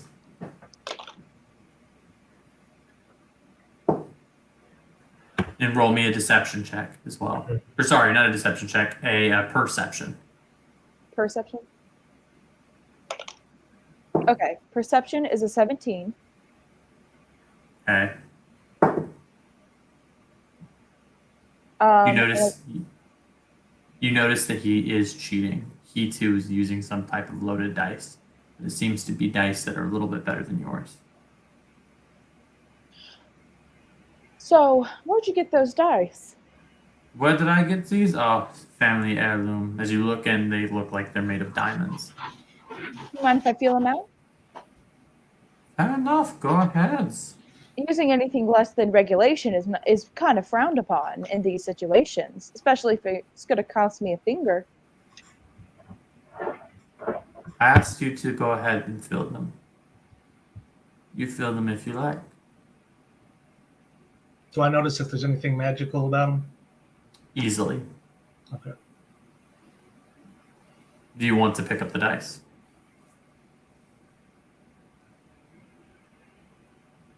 Yes. You pick up the dice. No roll needed. They are 100% weighted. As you kind of like shake them, there's almost like a clicking as you shake them. And he goes, anything wrong with my dice? You see his hand stretched out. And he's putting his fingers, the metal hand with the rings on it. They're just gorgeous. I see nothing wrong with them. Thank you. Now, what was your roll there? And what did you roll on your d6s? Has he rolled yet? He has. You Okay. see a 6 and a 3. I got a 5 and a 2. Just a little bit Seems off. that I win. Tell you what. You already planned to come to my suite. I'll collect my prize there. Don't run out on me, though. Okay? Name a time. I will go now. Whenever you're ready, please come up. As he leaves. Igor, you notice him walk away. Emerald, you don't. You're still talking to the drunken dwarf. And he goes, so what brings you to? And he's like, oh, what's it bring you to the planet now? I'm just here with some friends. We're looking for someone actually. Ah, who you looking for? You know, to be honest, I don't know their name. We're just giving kind of a brief description. Might go by an alias what? called the Miner. The miner. You're not talking about the last miner, are you? Yeah, it might be. Give me a perception check.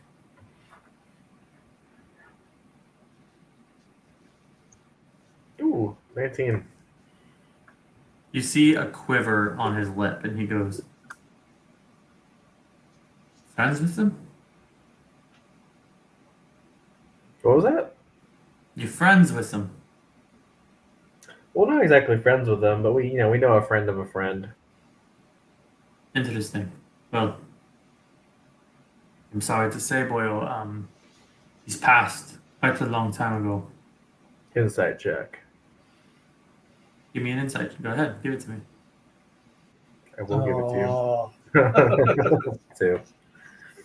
You're not able to really tell if he's lying or not. But he Sure. goes, everything started to Yeah, go. I'm gonna cast Zone of Okay. Truth as we're talking. Ooh. Okay. You go, all right, give me a second. He's going to get disadvantage with this. Right. DC 13. He goes and he goes, everything went to shit after he died. Now we're stuck on these planets. Not fighting, not doing anything. Just the only thing we have is these pints. Oh, you knew him? I knew him. He's a good friend of mine. Known each other for a long time. He died a few years ago. I'm sorry to hear that. His son, first mate, took over the lead of the ship, but unfortunately the ship is somewhere now. We can't even get to it. Oh, do you know his son pretty well? I know him. How so? Not on good terms at the moment. Went to talk to him and wanted to.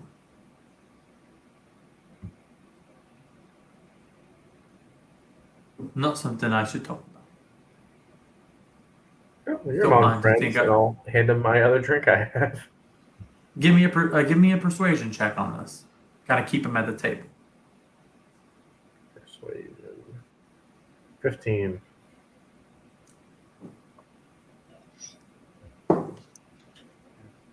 He takes your drink and he doesn't drink it. He kind of pushes it to the side and he goes, not really in the mood for drinking now. I'll pull out my I'll cigar tell you. and light two up. Takes it and he. Well, that's good. I'll tell you a story. A story, boy. We used to be something amazing. We used to go to planets and fight wars and build gargantuan ships, but in the same so amazing armor together with clothing and tchotchkes. We were crafters, the dwarfs. Some of us were more serious, making weapons, and others like to make, like I said, tchotchkes, fun things for children and what's not. But, when the last miner died, we think we lost the spirit of what it is to be a dwarf. Now we're stuck on a planet, and all we do is drink. Drink and drink, and Pardon Every- my ignorance on this, but that's really all I know about dwarves. They drink a lot. well, fair enough. I'll tell you what we are. Dwarfs are different, but we all have similarities. True, we like a good pint. We like to drink. But we're also love to fight. Fight for others. Fight for ourselves. We love to get in a scrap here and there. We love to make things. We love to put all the fighting, the drinking to side, and we love to work. We loved what we did. We loved our craft. And, well, after the last miner died and all the dwarves were together and we needed a new home, Judas tempted us, and, well, that temptation, it got the better of our new captain, and now we've gone from having many parts of what it is to be a dwarf, just falling into one at the rink. Mm. But what can I say? I'm the same way, aren't I? And he takes your shot. He goes, well, Boyle, it's been good talking to you. But now I'm feeling a little bit homesick. I think I'm going to go try to convince the old Yazor to let me back in. Yeah, it looks like you've had a long night. You should head back. DM, this is my own curiosity with the palace. Is there a way to exchange, here's my phone number kind of thing? Yes, 100%. Okay. It's not necessarily like a phone number, but essentially he can just kind of give you his contact information. Gotcha. But is it a phone number? Yes, but we're doing a little bit more futuristic in Yeah, a I sense. gotcha. But yes, he can. He goes, do you want to ask him for his information?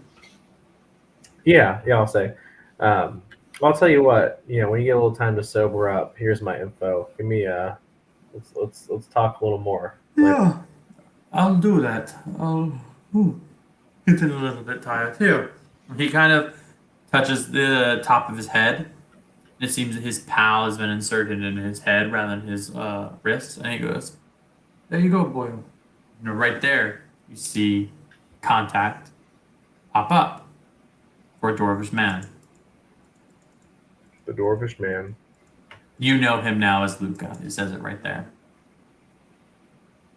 Cool. So Okay. he goes, "I'd like to. I'm going to go sober up. You have a good day." Club's You still too. popping, but people are walking out now. Seems people are sleeping, but you're seeing still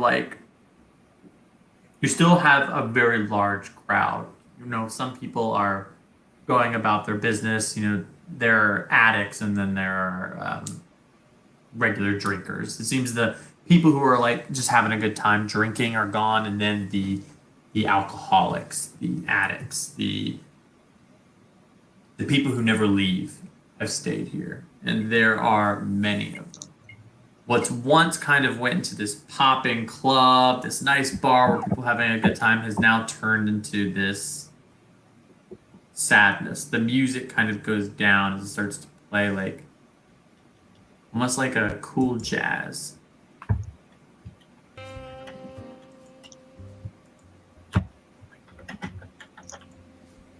I'm gonna get 2 more shots to bring with me. I'm not gonna drink them, and then I'm gonna head back over to my group. Of course.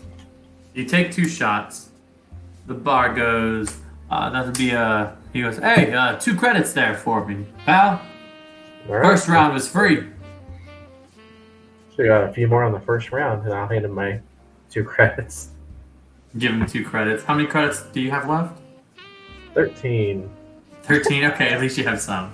He goes, there you go. Your shots right there. Seems these are different shots. It seems there's one single black olive pressed to the bottom of the glass, but it is a regular shot. He goes, yeah, in a shot. I know, strange, right? But it doesn't look like a olive like we would, like a regular olive. It almost looks like glass inside of the shot. The shot being a little bit taller, and one of those double shots that he's giving you. Sure. DM, I'm also going to put 3 of the poison tabs in one of them. Okay. Go ahead and put the poison tabs in there. You put it in both drinks? Just one. Just one. You have it right there. Cool. All right, I'm going to walk over to the group. You have everyone there with you. Igri, Cassie, and Emerald. Kind of to collect what you're trying to do. You've talked to some people where you think you should go, where you shouldn't. Y'all, I fucked up. Y'all, I fucked up real bad. What? Is that just for me? No. These aren't free. You can have this one, but not the other one. Hey, you sure about that? Yeah, I'm of age here. Let me. Please give me the right one. Make sure. All right. Cassie's, we're going to say Cassie's 14 for now. Make it a little bit less awful.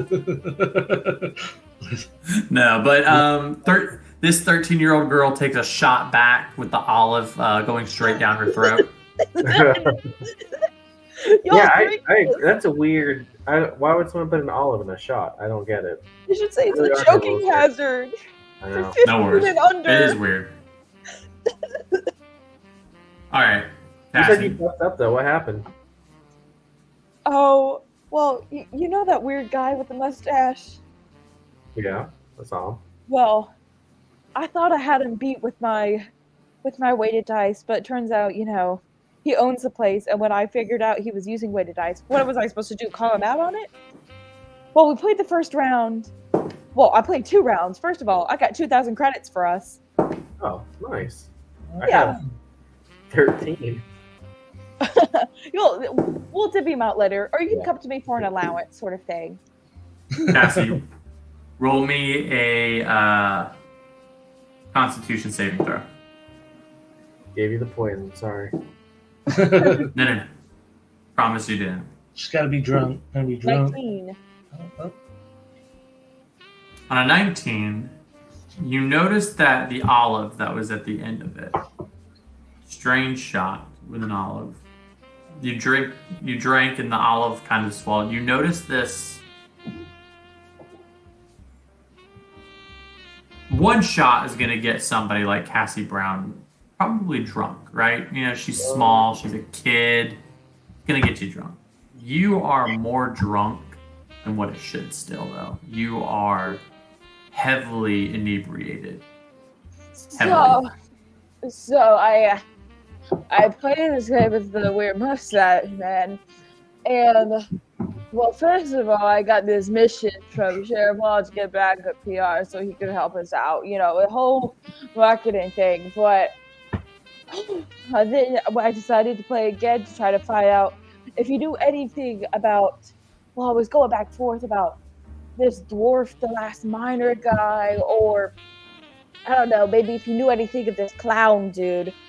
But I ended up losing, and now he wants to take my hand. Your hand in what? He wants to take my hand. Give me Take it where? Give me an insight check to see if you know what she means. He wants to take my hand! 8. 8, if I beat it. Okay, he literally wants to take bones from her hands. There you go. I was going to say marriage, but you won it. What? Igor was there! Igor was there! yeah, I saw it. You put up your hand for 2,000 credits? I mean, that's pretty good. I'd probably put up my hand for 2,000 credits. No, it wasn't for 2,000 credits. It was for information. Oh. On what? It's so bright in here.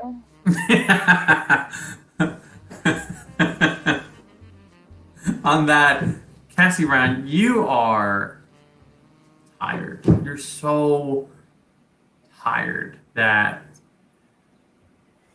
you need a nap. You need to sleep somewhere. Find somewhere to go. Igri, you kind of noticed that. Obviously, Cassie Brown's a little bit drunk. Emerald, you notice it as well. Just a little drunk. It seems that whatever was at the end of it seems to be something to add a little bit extra kick to the drink. I'm gonna light up the last cigar I have because nicotine always helps in this scenario to wake someone kind of back up and give it to Cassie. Here, take this. Just giving young teens drugs and alcohol Yeah. and a little bit of nicotine. Yeah. She blows. You know what? Real quick, give me a performance check to see if you can blow these O's. I like to imagine she thinks she is. You can blow O's. 11. 11. I got a 15. You see Cassie Brown just going. She thinks O's are being blown, but she's just like smoke is just coming like regular and. It's so cool. As she kind of sits there drunk and smoking her cigars, you see a security guard come up to Cassie Brown and goes, the boss would like a word with you if Well, the boss is gonna have to wait because I need a nap. Oh man, I love me a nap. I need a You want- nap. Fair enough. Well, no problem. We have beds I can escort you right there. You can see him in the morning. It's not a problem. We'll take you up to the floor. Does everyone else need a nap or is it just me? Yeah, I mean, I can. Yeah. Give me a dexterity saving throw, Cassie Brown, with disadvantage. Oh. Okay.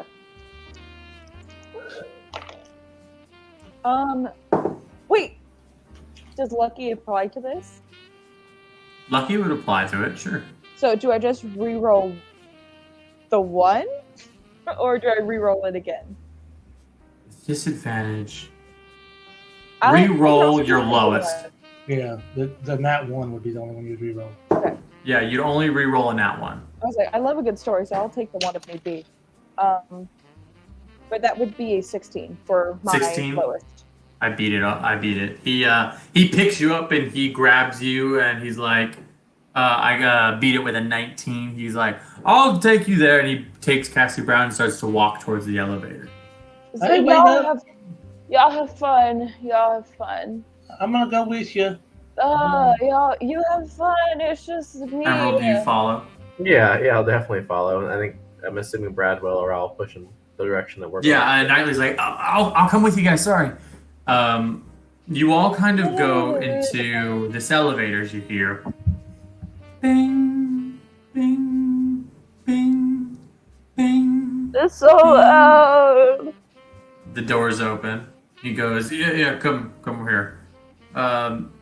You start to go down. He's like, there's a private suite I could bring you to. You guys could sleep it off, and hopefully you'll see the boss in the morning.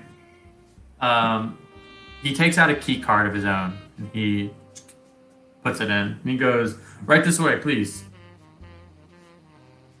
All right. Give me a perception check, Emerald and Igri, with disadvantage. Sorry. Who sells those drinks? 3. 3. Disadvantage. 13. On a 15. I did roll a 15, I swear. Cassie Brown goes into a black, not really able to see too far into this really, really dark room. Cassie Brown is drunk. You can sort of hear her mumbling and rambling off in the distance, though, because she What is. sauces? Why would they serve that? Emerald, Igri, what do you do as you're kind of like in this room that's kind of black? The door's closed behind you. Is there a light switch we can turn on? What's going on here? Go ahead and give me a. It's a sleight of hand check to see if you can find a light switch. Oh God. I'm gonna see if they locked it behind us. Yeah, sure. No, the door's not locked. You could definitely go out. Okay. 11. 11. I'm just doing the thing across the wall like this. You're able to like kind of like move, and you feel a light switch as you kind of you can flip it if you like. Yeah. As you flip it, no lights come on. It kind of seems like it's a dead switch. And you hear he's like, "Hold on, I'll flip the switch on this side. That one's not working well." Keep the lights up. It's too Emerald, bright. agree. Give me a strength saving throw. What the heck? 16. 14. 14. You start to feel lightheaded. You start to feel a little bit woozy as you kind of notice a bit of smell in the air that kind of smells like cons and honey. But as you're kind of feeling a little bit lightheaded, everything goes black. For all of us? For everyone here. Cassie, you're drunk, you've passed out and fallen asleep in the guy's arms. Igri, you're gone. Emerald, gone. But on those strength saving throws, Am I asleep or just like in power down mode? you are poisoned in Oh, a state of sleep / consciousness. But because you guys both saved the roll, you're sort of able to make out what's happening. You feel being dragged. You feel your hands being pulled and grabbed on and chains wrapped around them. You feel chains wrapped around your ankles, and you sort of like can make certain things out. You see Emerald, Igri beside you, Igri, Cassie beside you, completely passed out drunk with the same kind of chains on you.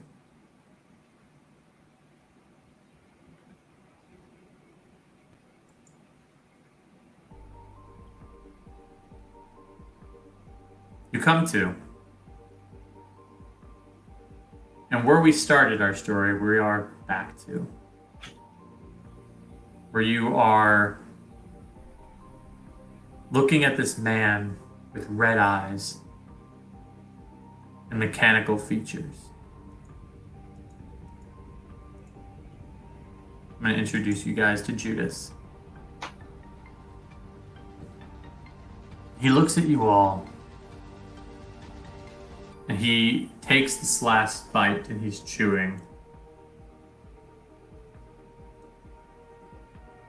Well, I never really got the finger that I was trying to promise, but I'll be able to get a last meal out of this, for sure.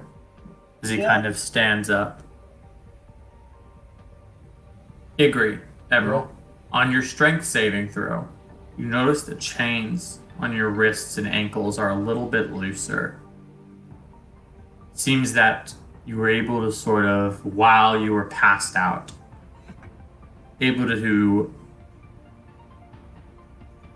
seems you're able to slip the cuffs. Maybe not on the ankles, but for sure the hands. Judas walks this table. I am truly famished. I eat and eat and eat, and ever since I decided to leave my old body and just have this. synthetic body. He cracks his neck. I'm always just so hungry.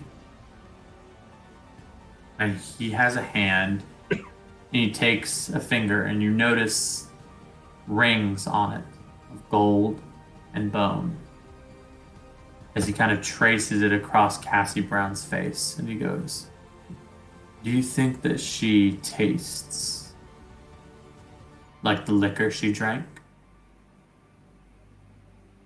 And he looks towards you, Emerald, and he goes, "Oh." He kind of comes right into your face. You completely awake. Cassie Brown completely awake at this point.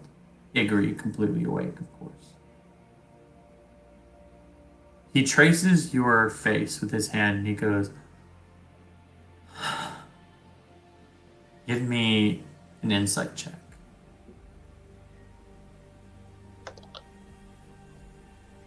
This is 18. This will only be for Emerald. You notice as he's kind of like looking you up and down, the face of hunger is sort of like gone away. It's almost like a face of desire, but it's almost like I see your face. It's not sexual. It's more. It's almost envy, and he goes, "You've got to live so long in this body of yours. Good for you, brother. Good for you. You have helped us so much.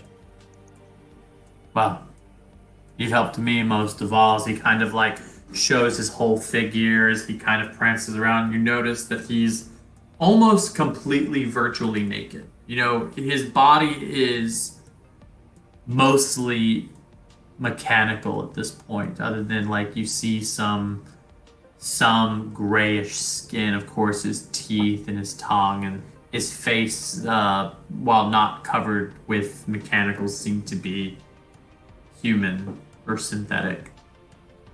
The rest of him is mechanical. So to say he's naked is more of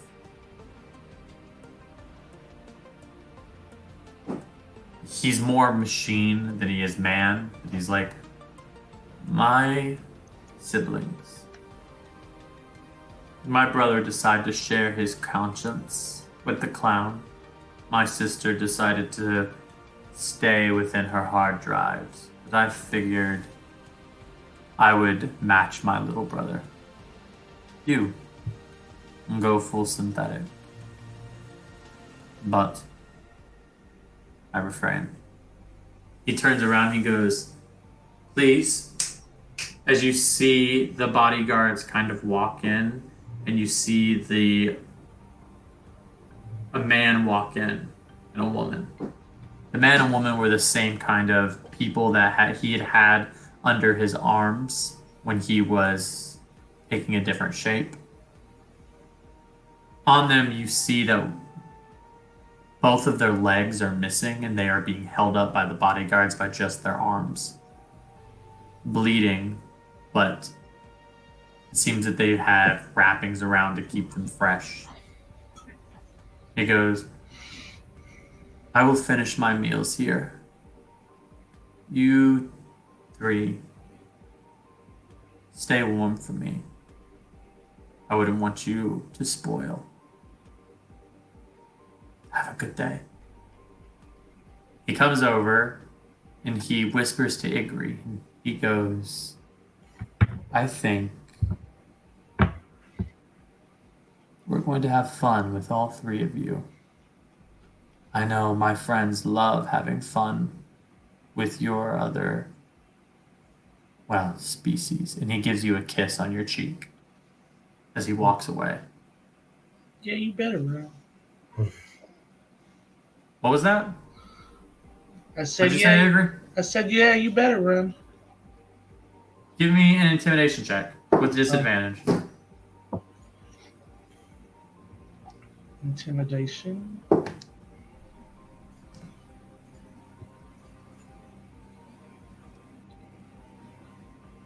Six. Okay.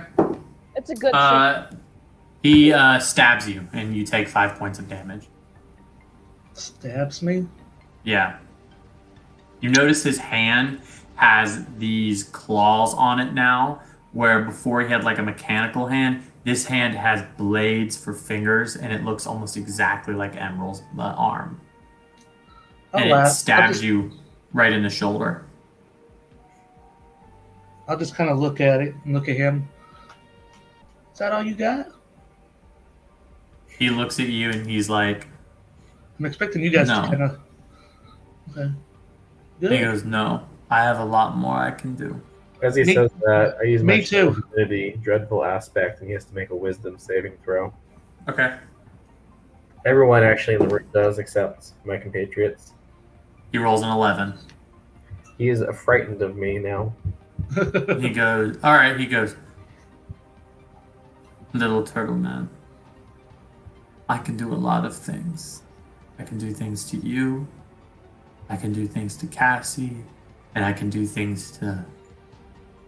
As he looks over to Emerald, he starts to see you in a very different light. What is it that Judas is seeing that's scaring him, Emerald?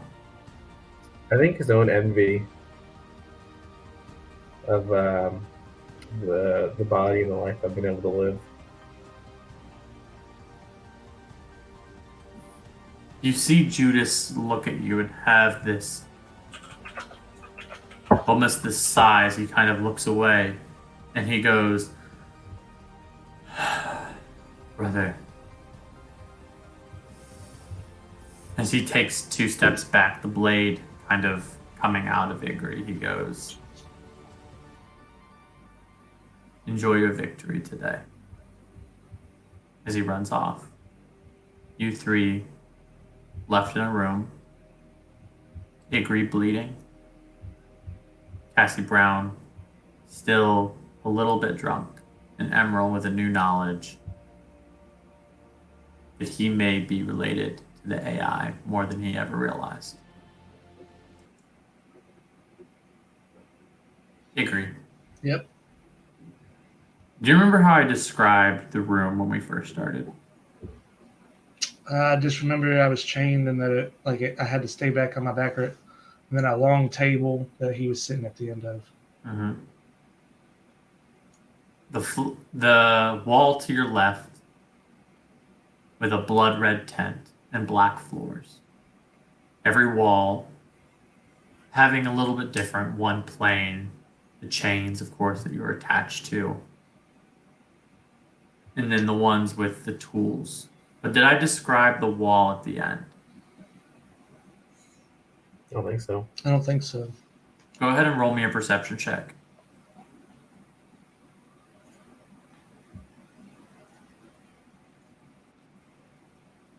$27. So Jeez. that's On a 20. 27, at the end of the table, on the back, you see this, looks like almost like fishing line hanging. You see these large turtle shells Mm-mm. hanging off the wall. This seems to be that Judas is using for wind chimes. Mm-hmm. But on that note, we are going to end our session here today. So hopefully you guys think I did as good a job as I think I did. Please like, comment, share, watch us live every Sunday. Come and see our amazing outlaws and see what happens next time. Will they be able to shake free from the chains? Will Judas come back and reclaim his prize? Tune in next week and see what happens. Have a good one, guys. Peace. Bye, everyone.